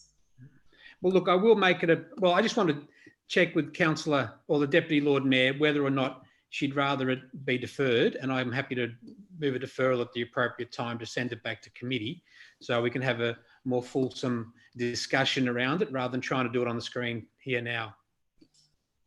So it's up to... Point of order, Lord Mayor, point of order. Yes. The amendment? I can't see the amendment. It's a shared screen, Alderman. I haven't got the shared screen. I did send it to you. No, I know, but I can't follow what you sent to me. But where's the shared screen? It should be visible. It's been shared with everyone, but it should be visible somewhere on your... If you press the... Thank you very much. I found it. Right. So really... Okay. So is there any further discussion on the amendment? Any comments? Yes, Lord Mayor. We need an explanation of what the changes are. Deputy Lord Mayor, your time, I don't know whether you used all your time to speak to your amendment. Does anyone have a record of? Well, I could ask it as a question. It's a question, I think. I would ask it as a question. Ask it as a question. I'll ask it as a question. To the Deputy Lord Mayor, the mover of the amendment. Chairman, look, I'm not feeling all that well, so I'm finding it very difficult to put this or to go through this as thoroughly as I probably need to. So I'd be happy for it to be deferred back to committee, and I'd appreciate that, given I'm not feeling all that well to go through things. Okay. All right, so I'm just waiting for anyone who would like to, if they'd like to move a deferral motion. Otherwise, I'll put the amendment as it is. because that's what's Lord for Mayor, us. I've asked the question. Yep. I've asked the question which hasn't been answered. So you can't put an amendment because the question hasn't been answered. Now, you can't put the amendment because I don't know what the amendment is. Even this is in front of me, I can't understand it. Okay. Which hasn't been answered. Lord Mayor, can I assist? Yes, General Manager. I think the best way to deal with this matter is if someone does move a procedural motion, that it be deferred and referred back to committee and seconded. Yeah, I've been trying I'm to happy do to, I'm happy to do that because this is confusing. Absolutely. Okay, so we've got I've been trying to do that for the last 5 minutes. I think because we've lost. Could we remove the share screen now, please, so we can see the hands up? Okay, thank you.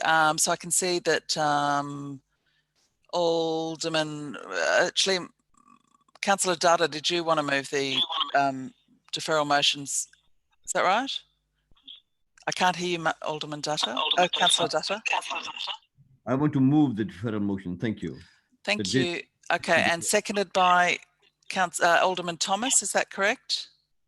That's fine, thank you. Okay, Yes. so it's a procedural motion to defer this back to the committee. And I think we don't need the reasons outlined at this stage. So I will put that and I'll call around and see how you want to. Oh no, it's a procedural motion. So would anyone like to say that they're against the procedural motion? Please raise your hand. Okay, I don't seem to. Alderman Barakis is against it. That seems to be, and Alderman Thomas, is your hand is raised. Are you against? No, you have to unmute your raised hand. Alderman Briscoe, your hand is raised. Can you put the motion, Lord Mayor? I'll go around, yeah, because if everyone can clear their raised hands, that'd be great. Okay, Deputy Lord Mayor. For. Alderman Zuko. For. Alderman Briscoe. For. Alderman Sexton. For. Alderman Thomas. For. Councillor Harvey. For. Alderman Barakis. Against, Lord Mayor. Against. Councillor Dutta. For. Councillor Ewan. For. Councillor Sherlock. For. Councillor Coates. For. And I'll vote for as well. So Lord Mayor, the procedural motion is carried 11 votes to 1. Okay. Lord Mayor, I wonder if we could seek an adjournment for 5 minutes, please. Yes, I can make that call. So I'll adjourn the meeting just for 5 minutes for a quick break. Thanks, everyone. We'll return at 6:50. Is that right? Yeah.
Okay.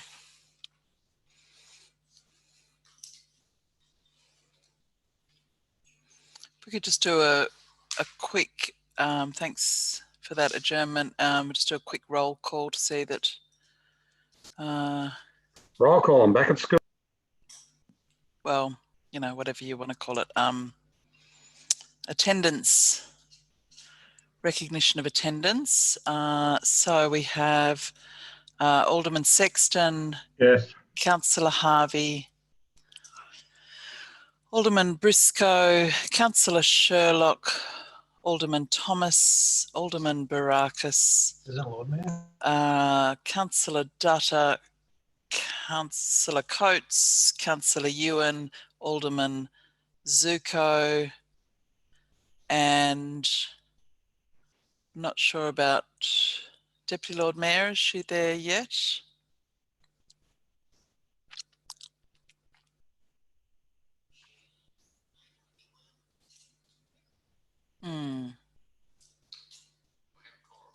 Okay. So, all right. So we've got, I think we've got everyone here except, did I say Councillor Dutta? Yes, I'm Yeah, here. he's here, yeah. Yeah. Okay, and Councillor Sherlock is back as well, I think, yes. Okay, so we're just waiting on Deputy Lord Mayor, but we've got a quorum, so we will move to the next item, which is item 13, the Salamanca bylaw. And, oh, I'm sorry. Yeah, no, we've jumped ahead too far. Okay, so the monthly building statistics is item 12. It's just a receive and note, I think. So, Lord Mayor, in the absence of the Deputy Lord Mayor, is the Chair of Planning, I'm happy to move that. okay, so we've got that move from Alderman Barakis, seconded by Alderman Thomas, and that's a receive and note, as I understand it. So, if there's anyone against receiving and noting that matter, would you like to raise your hand now?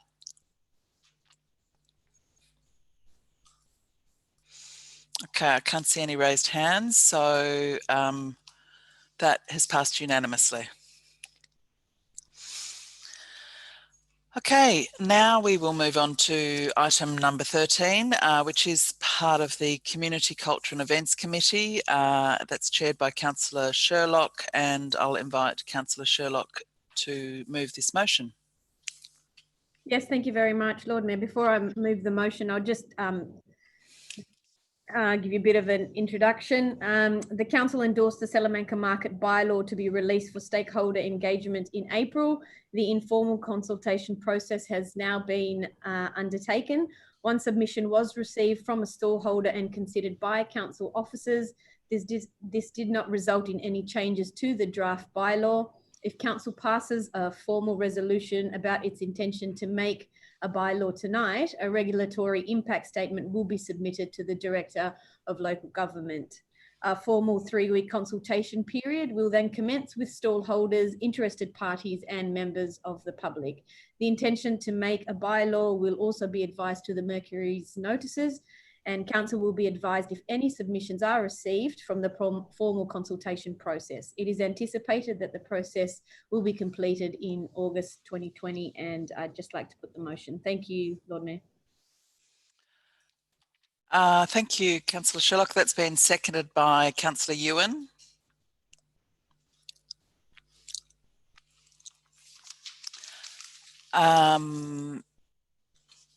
So is there any discussion on that? No discussion? Okay, so I might just see if there's any dissent to passing that motion. Is there any dissent? Raise your hand. Nope, there's no dissent, so that has passed unanimously. Okay, before we move on to the next meeting, I can confirm that Councillor Burnett is unwell and has left the meeting. So item number 14. Councillor Sherlock. Yes, thank you very much, Lord Mayor. Yeah, so we discussed this at committee as well, and it should be noted that this is actually the temporary site fee, and the fee is supposed to be a flat rate, and it won't make a difference depending on who it is, so it will be a flat rate. Non-essential markets are currently not permitted to operate, and the state government has announced that it may potentially consider relaxing the regulations for non-essential markets. Therefore, in anticipation, the Salamanca market's stall holders have been surveyed as to their willingness to trade before state borders have opened. Sufficient stall holders have indicated their desire to trade, which has allowed the development of a temporary smaller market footprint next month. It is likely that a reduced number of patrons will attend. To reflect this, an interim fee is being proposed called temporary site fee, and that delegation be given to the General Manager to set that. Thank you, Lord Mayor. Now I'd like to put the motion. Thank you. Okay, I can see that's been seconded by Councillor Ewan, and if there's any discussion or comments on this, raise your hand. Okay, so there's no discussion. And I don't think there's going to be any dissent. So if you could raise your hand if you are against. Is that your phone, Alderman Briscoe, or your hand? Sorry about that, Lord Mayor. It was my phone, and I apologise. It was no meaning in putting up the phone. You're doing selfies, Jeff. Okay, so if there's no, it doesn't look as though there's any dissent, so that therefore is carried unanimously.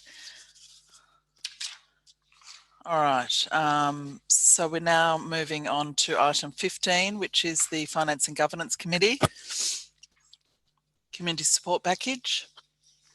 Lord Mayor, I just move the community support package as per the agenda item. Okay. Did you want to just very briefly explain it just for people who might be watching, Alderman Zuko? Just very briefly. Yes, Lord Mayor. Look, it's a support package to have some rates relief for ratepayers that can demonstrate financial hardship as part of the financial hardship policy. This has been worked on by the committee, the General Manager, and a number of officers. It's looking at rates for emissions, and it has a set of criteria in which people have to ensure that they provide counsel to assess the application. And there's a number of sets of criteria. All this information will be available online. Thank you, Alderman Suko. So I can see that's been seconded by Councillor Ewan. There are a couple of other raised hands. Anyone want to speak to it? Alderman Thomas, did you want to speak to it, or were you just trying to second it? No, I do want to speak to it, Lord Mayor. This is an issue. I think it's commendable a council having made this step in the current circumstances. I have been at pains to make sure that there's no detriment to a tenant who is not the ratepayer. I've been assured by a number of officers, including the General Manager, that there's nothing to prevent the tenant through the ratepayer having a case of hardship put, and that the case of hardship will be the tenant's case of hardship in the event that the landlord's not in any way affected by that particular property. So I've been assured that through a number of circuitous routes, the actual hardship assessment will be of the tenant, and that's an important thing. I'm glad that, because this is being taped, there'll be a record of that. But I thank the General Manager for having assured me of that fact.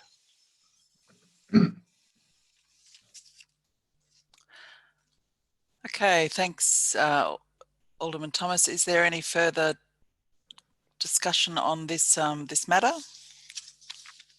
If so, raise your hand. So there seems to be no raised hands. So I'm going to also just see if anyone wants to raise their hand if they would like to vote against this motion. If there's any raised hands to vote against the motion? No, there being none, so I think that has passed unanimously.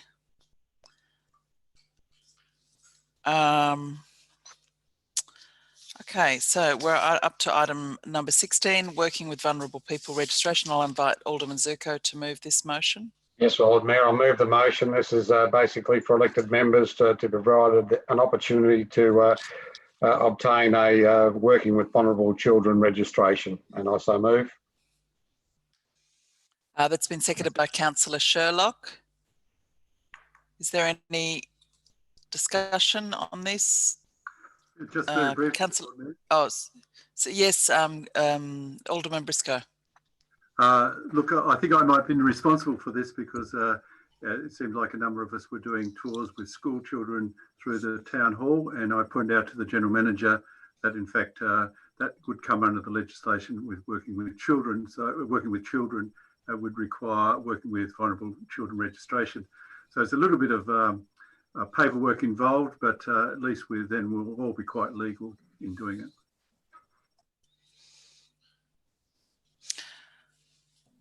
Okay, I can see Councillor Ewan has a hand up to speak.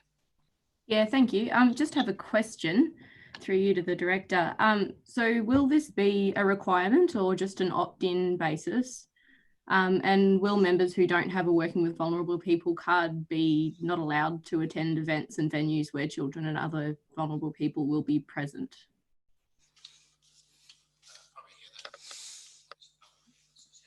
Mrs. Salisbury?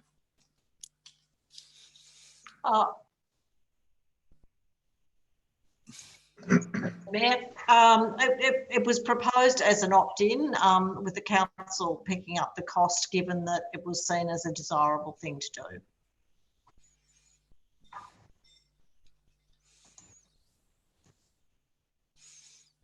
And there was a second question, I think, wasn't there, about what this would, there was a second question, I think, wasn't there, Councillor Ewan?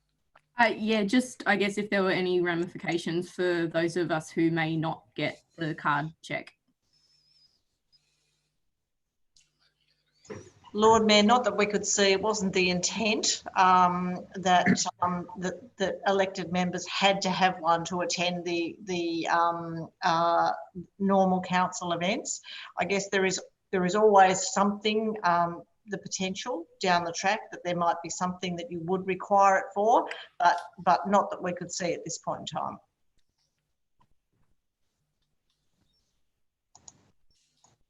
Alderman Baraka, so your hand's up. Yep, thank you, Lord Mayor. I'll take that away before I forget.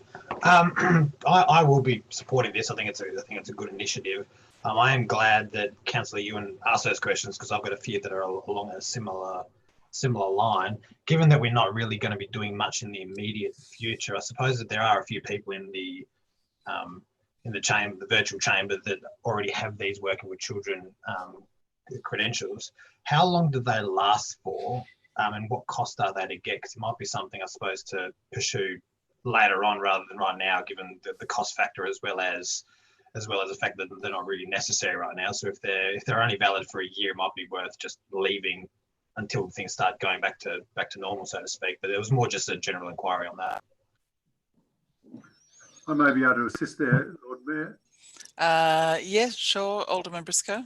Because I have had one for 3 years now. I think mine's due at the end of this year. I think it's the 3-year term. The first fee is usually quite high. I seem to remember it was about $300, but then the renewal is a lot less than that. Mrs. Salisbury, did you want to add anything to that? Mrs. Salisbury, no? Yeah, No, look, I'm probably not able to, Lord Mayor, because I was incredibly focused on the finance items tonight, and this report was actually written back in February. So I would need to scurry through the report. I think we included the price in the report, but yeah, happy to put it on deferral. If elected members want to pick it up now, they can. If they want to leave it till later, that's fine too. Thank you for that. It wasn't something that was going to really affect the decision making. It was more just for me to for the timing of it all. But I think if it's an opt-in thing, we can choose when to jump in on it. So that's fine. Thank you for that. Yeah. Councillor Dutta. Yeah, I would endorse the comments made by Alderman Briscoe, Alderman Barakis. I think it's a valid point. Alderman Sexton. Yeah, thank you, Lord Mayor. My card is also 3 years. So my first one expired in 2019. Now I've got one that expires 2022, same date. So correct, it's 3 years. And I think that the cost varies depending upon whether it's a corporate requirement or it's or you're a member of a voluntary organisation. So there's a whole lot of different. There's a schedule of fees that varies depending upon what category you're in. So I guess that's something you just need to look at when you fill out the form. Okay, thanks, Alderman Sexton. So if there's any further hands up. Oh, sorry, Lord Mayor. The cost associated with obtaining the registration as contained in the report was $113. Yeah. Okay. Thanks, Alderman Sexton. If you can put your raised hand down again now, that'd just help with sorting things out. Thank you. Okay, so I'm going to put this and see if by exception, so if anyone is wanting to vote against this proposal, would you raise your hand, please? Okay, I can't see any raised hands, so that has been passed unanimously. Okay, so now we're moving on to the Parks and Recreation Committee, and this is item 17, Kunyanyi Mount Wellington Hall Saddle Visitor Hub Feasibility Study Update. I'll invite the committee chair, Alderman Briscoe. Alderman Briscoe. Thank you. I just had to turn on my mic. Thank you, Lord Mayor. Just a couple of introductory points. The council at its meeting held on the 23rd of September 2019 resolved not to progress further concept development for a visitor centre at the Springs. At that meeting, the council resolved that an assessment be made into Hall Saddle site to establish its potential role as the primary road-based gateway entrance facility for servicing visitor access to the mountain. The investigation work since undertaken as detailed in a very extensive feasibility study has found the site is viable as a gateway to the mountain. The study identified that the site could potentially accommodate approximately 285 car parks, including space for a bus interchange, public toilets and other support functions for visitors to the area. It remains for the council to determine to what extent it may wish to explore development of this site with any development reliant on external grant funding. With numerous stimulus grant funding opportunities being developed by state and federal governments, external funding for certain elements of the site may be achievable in the short term. Community consultation and more detailed feasibility assessments into potential use of the site is required, with a further report to be provided to the council. Now, obviously, there's been a lot of community interest, Lord Mayor, into this proposal. And I know quite a few of the elected members have been thinking about the proper approach. So in a few moments, I suppose we'll hear some of that. My view is that it could be developed into a reasonable car park and alleviate some of the congestion and parking issues we have on the mountain. Probably long term, my personal view would be that access to the mountain via the road will always be open and free to locals, similar to the Mona model. and any visitor using a hire car or transport via tourist buses would have to go via this horse saddle and park there with their hire car and take shuttle buses of sort to the pinnacle if they wish to go to the pinnacle. So I think there's a lot of potential in this site. It's a disused quarry. It's got fantastic vistas of the mountain. And it may even be a suitable site for park and ride for commuters going to the city from that area, Ferntree and beyond.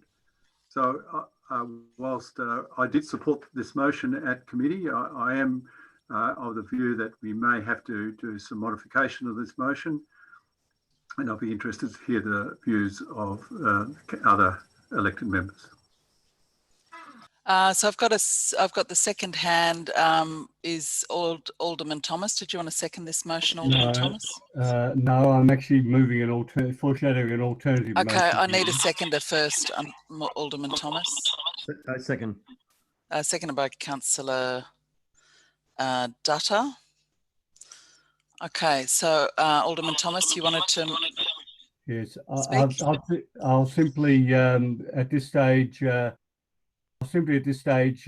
Move foreshadow an alternative motion depending on the outcome of this item. Look, I think at this stage you'll be foreshadowing an amendment. No, I'm foreshadowing in an alternative motion, Lord Mayor. Look, I think my understanding is that we I've checked this with the General Manager recently. I mean, this idea of foreshadowed motions, we can't really discuss with a motion in front of us. So it's more about moving an amendment to the motion. Point of order, Lord Mayor. Yes, point of order, Alderman Briscoe. We've always been able to have a foreshadowed motion because people may consider voting against the current motion and support the foreshadowed motion. Okay, all right. Look, thanks. I haven't finished, Lord Mayor.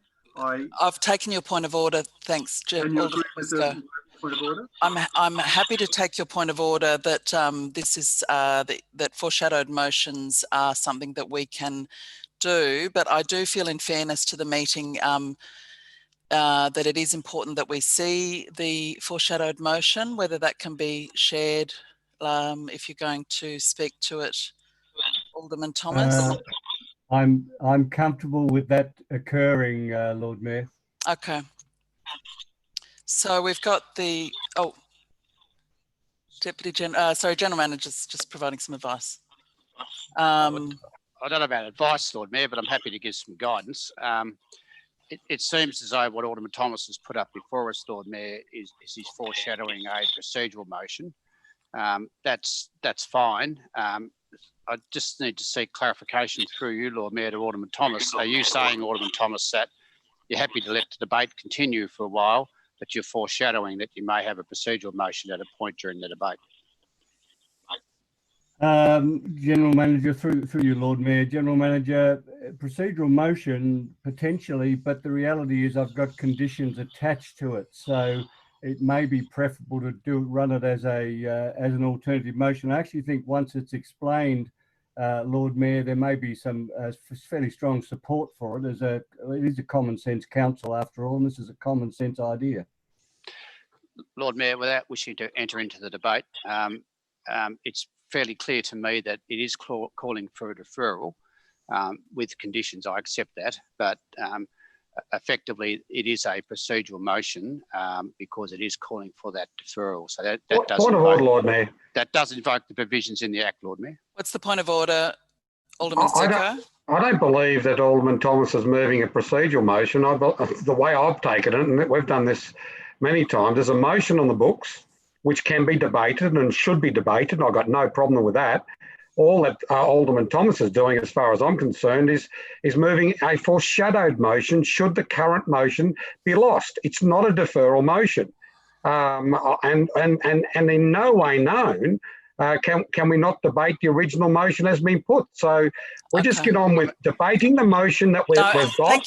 Thank you, Alderman Zuko. This is the chair will make the call on this. I've heard your view on the procedure, but if we could just put up the item again, and I will just check, because it is up to the chair to decide whether it is a procedural motion and whether I'm able to accept it or not accept it as a procedural motion. So if we can put it up as a and have a look at it, please. Can I? Yes.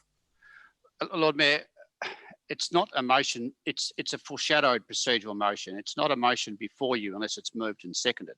So I didn't hear Alderman Thomas move the motion. I think he just foreshadowed it. So until he moves it, until there's a seconder, it's not a motion before the chair. And at that point, you make the ruling. Thank you, General Manager. Thanks, General Manager. But look, I don't think it's good meeting procedure to have a motion before us and have what is effectively a deferral motion before us, because the Act is very clear that deferral motions are have to be put immediately and have to be prioritised. That is very clear. So if this is not a motion before us yet, if this isn't a procedural motion, then I ask that we put it to one side and we consider the motion before us. So if that could just come down, we don't have a procedural motion before us yet, or foreshadowed procedural motion. So we still have the substantive motion, which is... Lord Mayor. Sorry, Lord Mayor, can I just clarify? Yeah. We still do have, in my view, we still have an alternative motion foreshadowed. I agree we're not discussing it. But I'm saying, I'm just declaring before the meeting that I have foreshadowed an alternative motion, so that if this motion that's before the council at the moment is not successful, then we would move to this. I understand that. Okay, so we have got the motion before us that's moved by Alderman Briscoe, seconded by Councillor Dutta. Councillor Harvey. Yes, Lord Mayor. Look, there's been a bit of heat in this and all sorts of information flying around and a bit of histrionics associated with it. But what I'm going to do now is move a deferral motion. That's a procedural motion that we defer this to a later date and we have another round at it. That we keep the motion on the books as they are for further discussion, but we defer it now back to committee. Okay, I need a seconder for that as a procedural motion.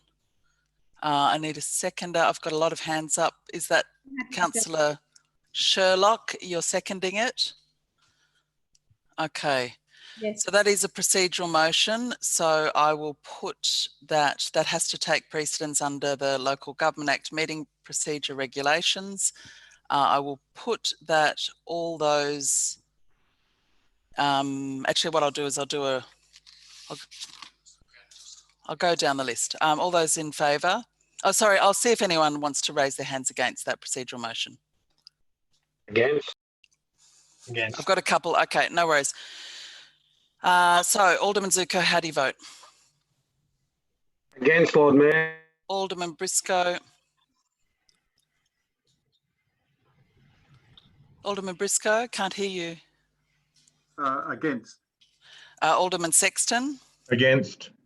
Alderman Thomas. Against. Councillor Harvey. For. Alderman Barakis. Against, Lord Mayor. Councillor Dutta. For.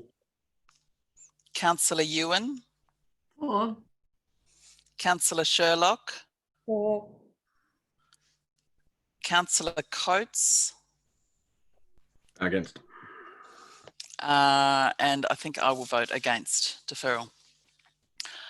Okay, so... Lord Mayor, would you like me to call the vote? Yes, please. 7 votes, 4 votes for, 7 votes against. So it's lost. Okay, so we'll I've still got your hand raised, Alderman Harvey. If you can, Councillor Harvey, if you can move that down. Okay, so we're going back to the original motion. Comments on the original motion? Would anyone like to comment on the motion on us before the... Okay. Councillor Dutta, this is the motion. Yes. Yes. I am supportive of this motion. Like many a time, we say to ourselves that we take advice from our staff who are expert in this area. This has come from our staff who have recommended this recommendation to us. It is not a recommendation that is put forth by elected members. Taking that into account and the history of this and our commitment to that, I think we need to, if we really are genuine that we want to take expert advice, to go along with it. And therefore, I am supportive of this on that ground. Thank you. Lord Mayor, can I just check, having moved a procedural motion, where do I stand now with regard to speaking to this substantive motion? You can speak to the substantive motion, Councillor Harvey. Yep. Well, Lord Mayor, I'm supportive of the original motion, or the motion that's before us at the moment. And I think that councillors need to understand, and aldermen need to understand how the process works with regard to funding, because there's been some really strange commentary around the funding with suggestions that the City of Hobart needs to come up with $5.7 million to build this project.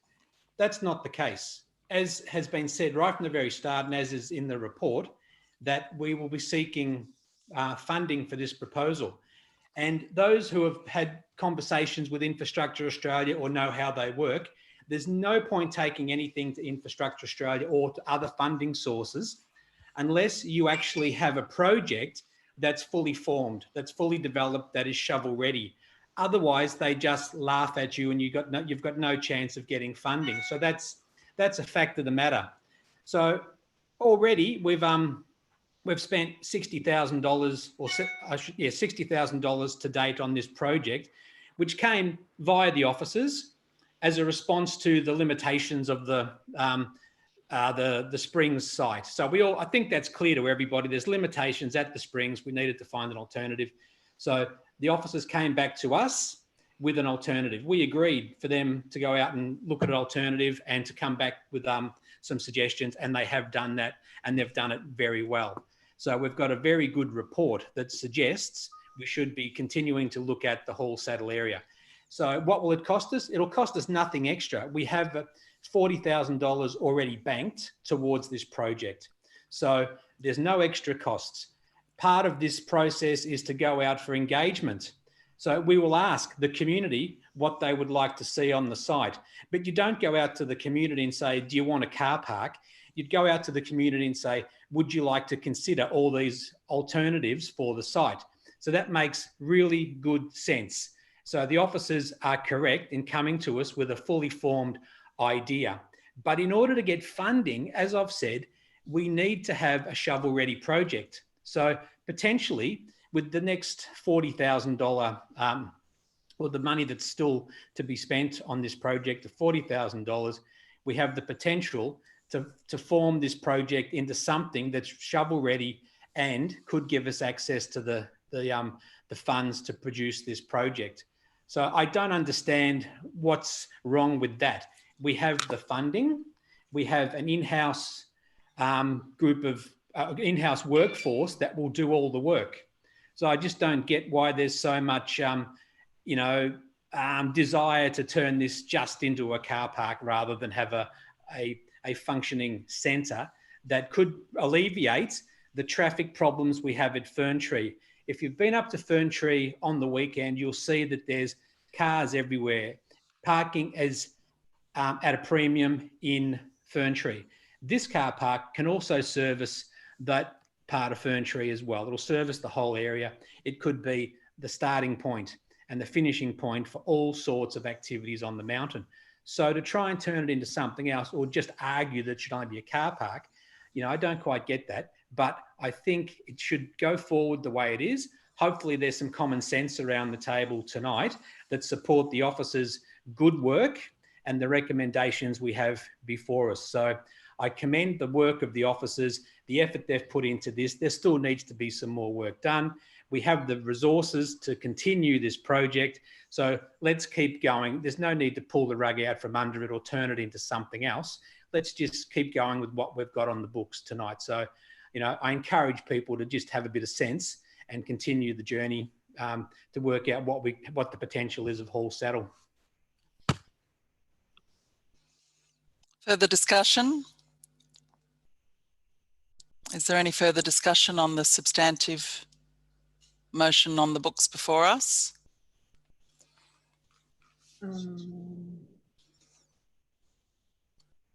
Councillor Sherlock? Yeah, thank you very much, Lord Mayor. I might just briefly just say a few things which really just reflect what Councillor Harvey was just saying. We're not actually spending any new money. This idea that council is spending new money is really a fabrication of the facts. On the 25th of May, council approved the city's capital works program for the 2021 financial year. Within that is contained that 40,000 that's remaining for this particular project. And at item 9 tonight, this council also unanimously voted for the 34 million which has been carried forward from the 1920 financial year. So I think to actually propose that we are spending additional money is the fabrication of the facts. We aren't spending new money. We have already, as a council, agreed that this amount of money has already been allocated. And so to suggest that, we're going to be spending on new projects, that's incorrect. We are not. As has been outlined, the priorities are for things that have already been within the works, and this is one of those projects. For people to say, we must maintain what we already have, we are doing that. Rather than introducing new capital projects, we must maintain what we already have, we are doing that. And for me, it seems absurd to have to defer this to the point where we're only actually going to consider a car park. Before, it was stated tonight in the meeting tonight that they are planners. That's what was said. They are planners and they are the experts in areas of planning. This also applies to our park staff and officers. They are experts in this area, and they have subsequently put forward this proposal. Okay, I understand that it was done during a time for COVID, before COVID-19. So maybe we should actually have an amendment that actually considers that, that actually accounts for the fact that maybe we want to take out maybe a visitor centre, or maybe we want to actually focus more on a feasibility study that accounts for numbers post-COVID, and I'd be more than happy to move an amendment like that as well, because, this idea that we're spending money on new projects, that's just an awful fabrication of the facts. We are not. We just approved it. Councillor Sherlock, were you proposing an amendment, or was that just general commentary on the substantive motion?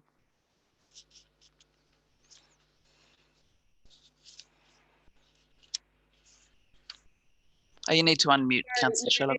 Yeah, sorry, it was just general commentary, but perhaps I will move an amendment that reflects what I've just stated as well. I'm not sure if that's supposed to come before or after, or alternatively.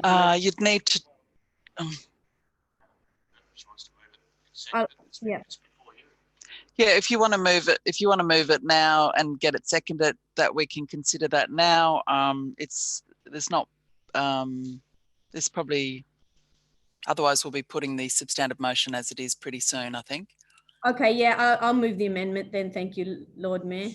Can we just can you please read what the amendment is?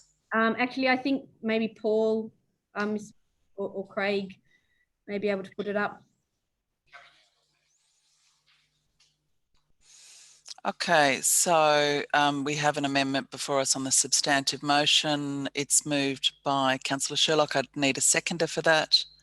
Unfortunately, I can't see hands. Oh, Councillor Ewan. Councillor Sherlock, do you want to speak to this amendment? Is that an additional, speak to that amendment now? You'd have to be pretty brief, I think. What was the? 30 seconds. Okay. 30 seconds, Councillor Sherlock. You've got it there in front of us. Is there something you'd quickly like to explain it? Yeah, so I think it as you can see, it actually I've deleted a few things to take away the primary gateway entrance, because I consider that might have been an issue for people. So this is actually trying to compromise, and this is the common sense approach. So if we want to do something that is actually common sense, we're going out for engagement. We don't know what all the community thinks. We don't know what the tourism folks think. And for us to sit here as just the 12 of us making a decision, that is not a common sense approach. So the next project phase be progressed over the next 6 months. Okay. And includes the impact. 30 seconds, Councillor Sherlock. And includes the impacts of COVID-19 on projected visitor numbers. That's the common sense approach. Anything else would be political. Okay. Okay, thank you. So we've got this motion, this amendment before us, amendment to the substantive motion, moved by Councillor Sherlock, seconded by Councillor Ewan. Are there any, would anyone like to speak to this amendment?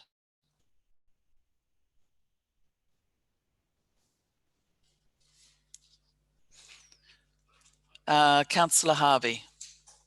Sorry, I can't see everyone's hands because we've got this other thing. So if you can actually just raise your hand this time, or speak up. Councillor Harvey.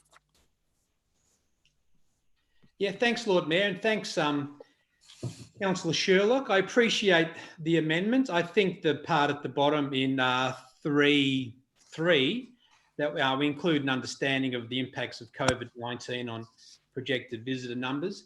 I think that's an important study, which would have been done anyway. Common sense would have told everybody that would have occurred as the project progressed. So, but I think we've got to keep in mind that this project is based around common sense.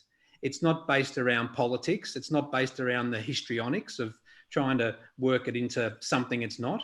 So I think you're right on the money there, asking for the COVID-19 stuff to be included as an amendment, and I'll support the amendment. But we need to really take the politics out of this discussion. It's been going on ever since this came to the table, whereas previously we had, I think it was 8 people. I think 2 of the councillors, I think Alderman Briscoe and Alderman Thomas both supported the original recommendation to prepare this report. So it'd be interesting to see why they have now changed their mind, but that's up for them to decide. But I'll support your amendment. Okay.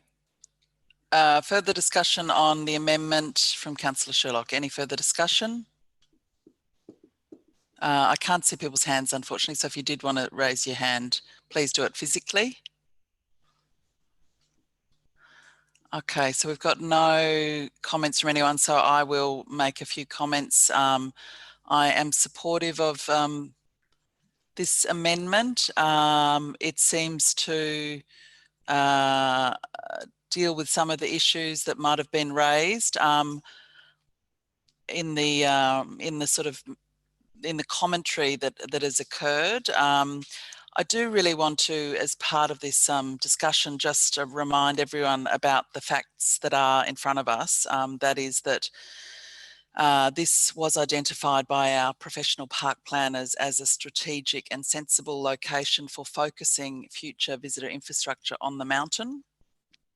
Just remind everyone that they came to council in September 2019 and got a very clear direction from this council with an 8-2 vote that to undertake, and I quote, a comprehensive assessment and feasibility assessment be undertaken into the Hall's Saddle site to establish its potential role as the primary road-based gateway.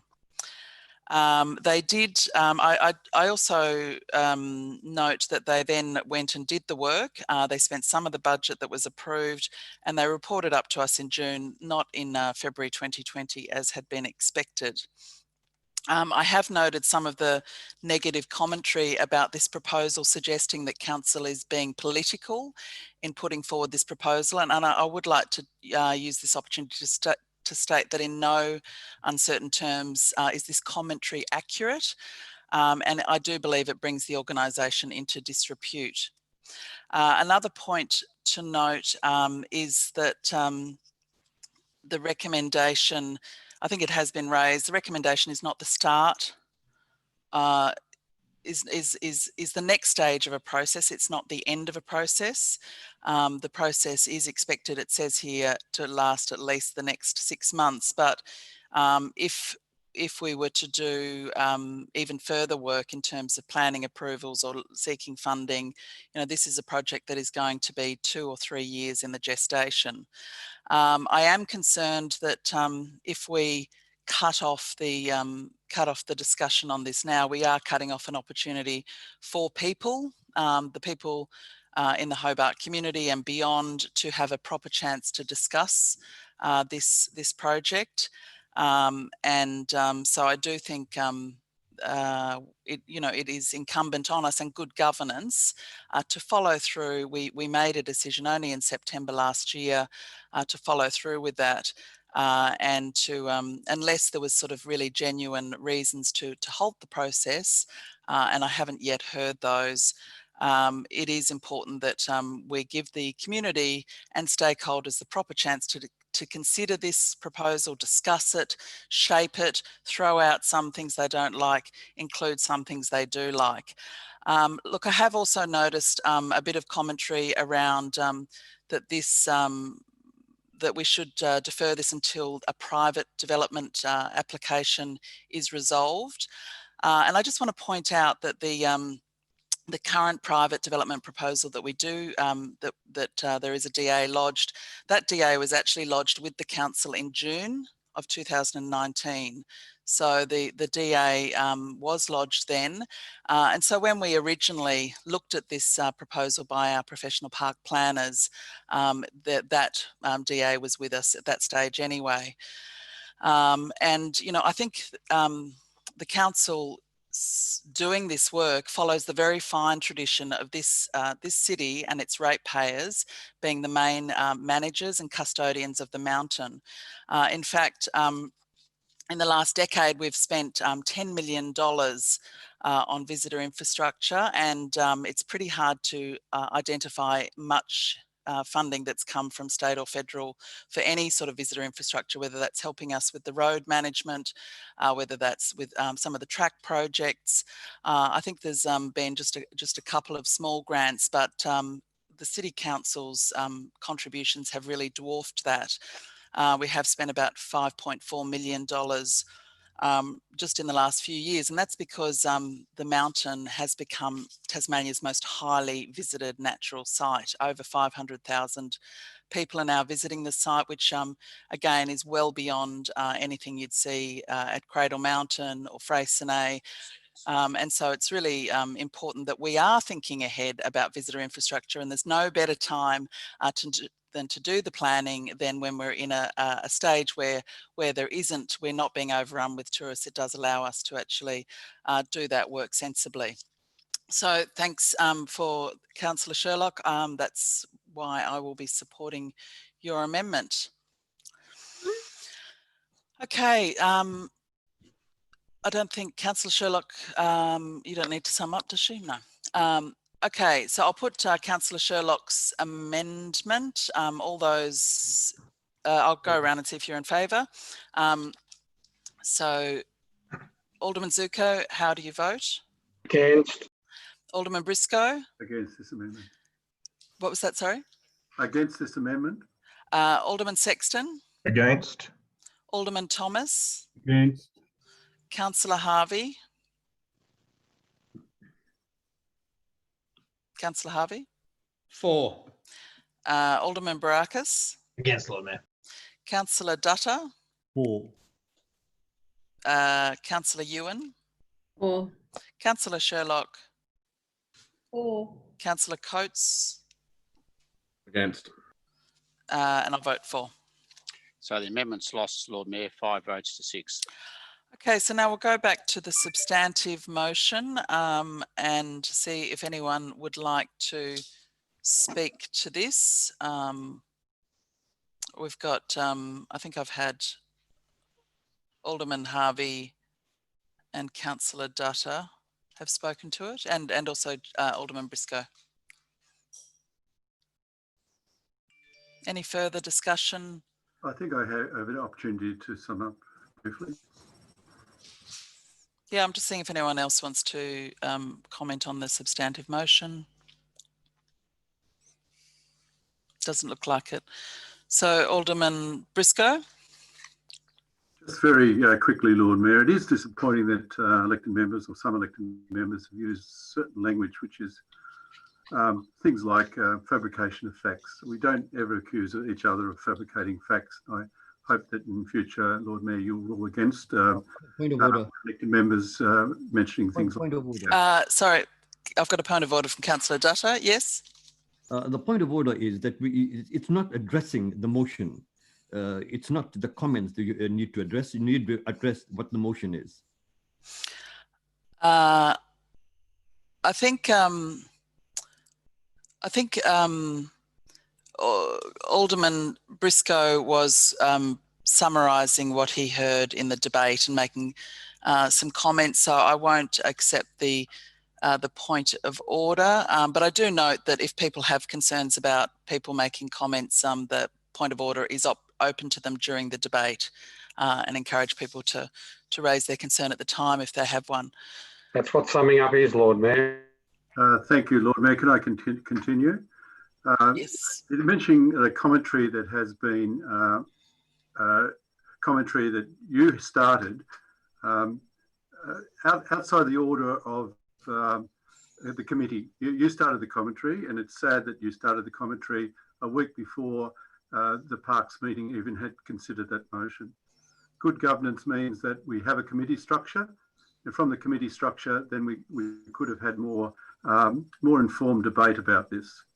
Now, there has been a change of circumstances. You said there's good governance, we continue with projects. Sometimes the change of circumstances is an extraordinary event that we've had this year. It continues.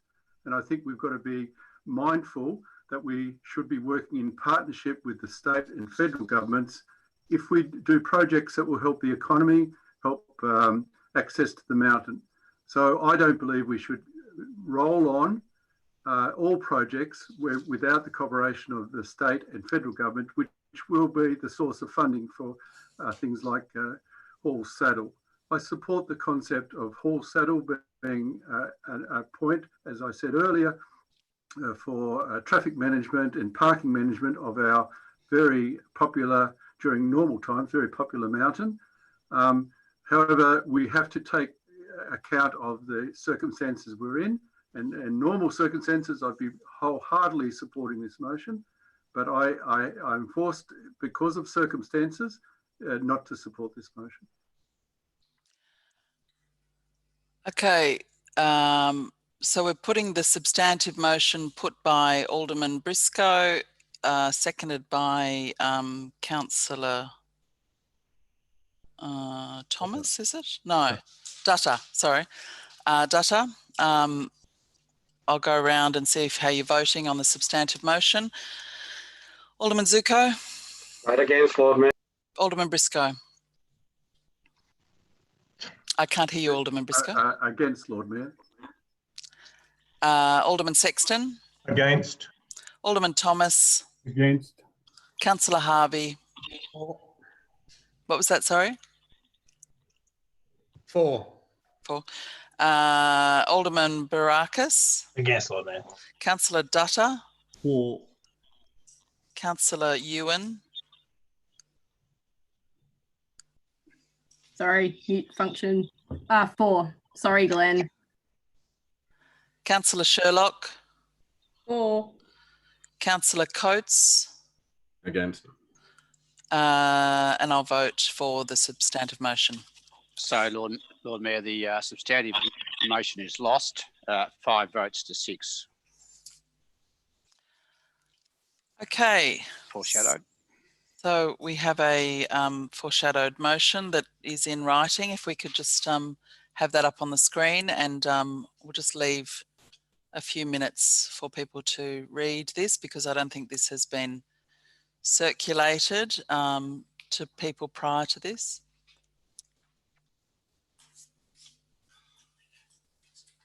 What's that?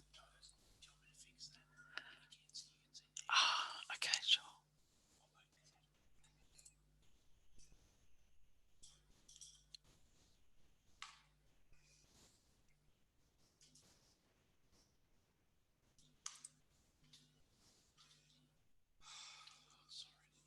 That's right. Yep. Oh.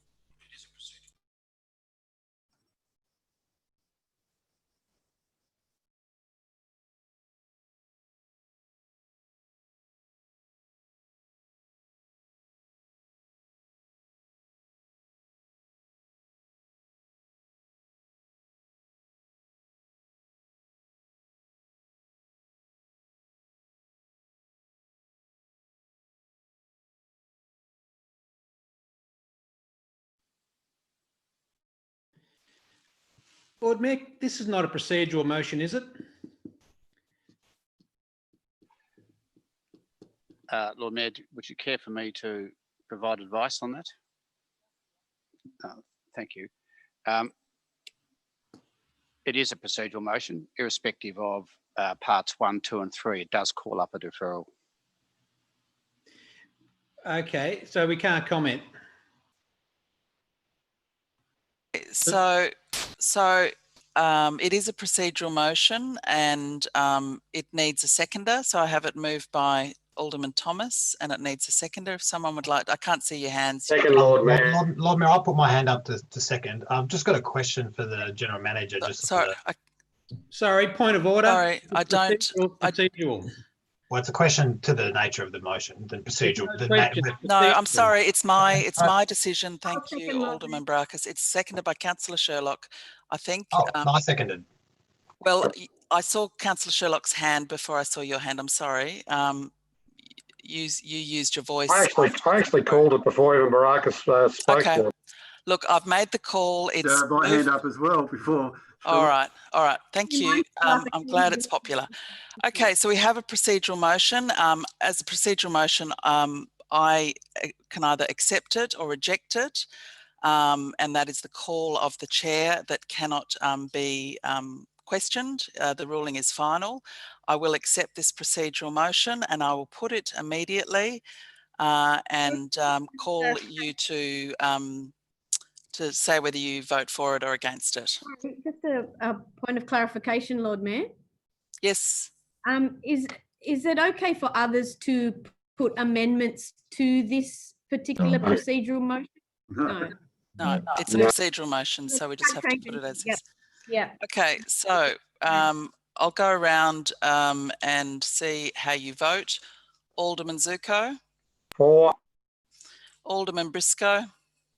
For. Alderman Sexton. For. Alderman Thomas. For. Councillor Harvey. Against. Alderman Baracus. For, Lord Mayor. Councillor Dutta. Against. Councillor Ewan. Against. Councillor Sherlock. Against. Councillor Coates. For, Lord Mayor. And I'll vote against. So, Lord Mayor, the procedural motion is carried, 6 votes to 5. Okay, thank you. So we'll just remove that share screen and we'll move on to the next item, which is the Sandy Bay Sailing Club request for extension of lease. Alderman Briscoe. Thank you, Lord Mayor. This is a fairly straightforward thing, a request for extension of lease. A request is received from the Sandy Bay Sailing Club to seek an extension of its lease. Is that seconded by, sorry, I've got a...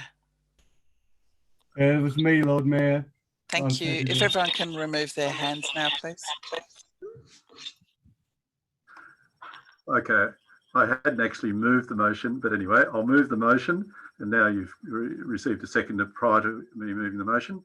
However, the Sandy Bay Sailing Club wants an extension of its lease from its current expiry in 2031 for a further 10 years and with another 10-year option. The extension is to provide the club with certainty for its ongoing operations and confidence to proceed with approved master plan development for the club. The council previously approved in 2018 an extension of the lease footprint to accommodate its redevelopment. And obviously the lease extension is supported subject to the city's obligations. I don't think it's a terribly contentious item, Lord Mayor. Discussion on this matter? If you'd like to raise your hand. Alderman Zuko, your hand's raised. Did you want to speak to this? Nope. Okay.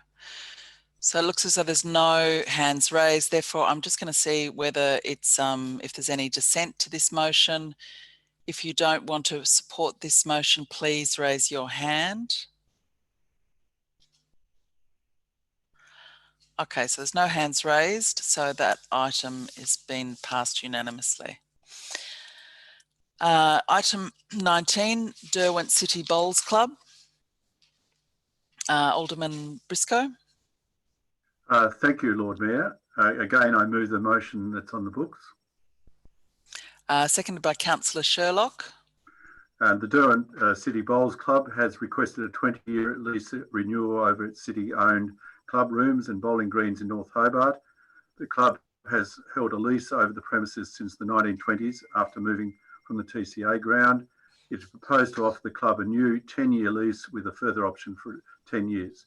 The new lease is obviously supported subject to the council's obligations on the Local Government Act 1993.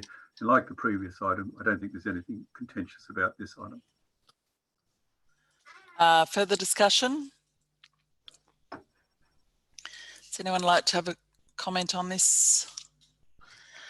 Okay, so please raise your hand if you would like to vote against this motion. Okay, so there's no one voting against the motion. Therefore, it's passed unanimously. So we now are moving to the closed portion of the meeting. I need someone to move that we move into the closed portion. Councillor Dutta moved, seconded by Alderman Barakis.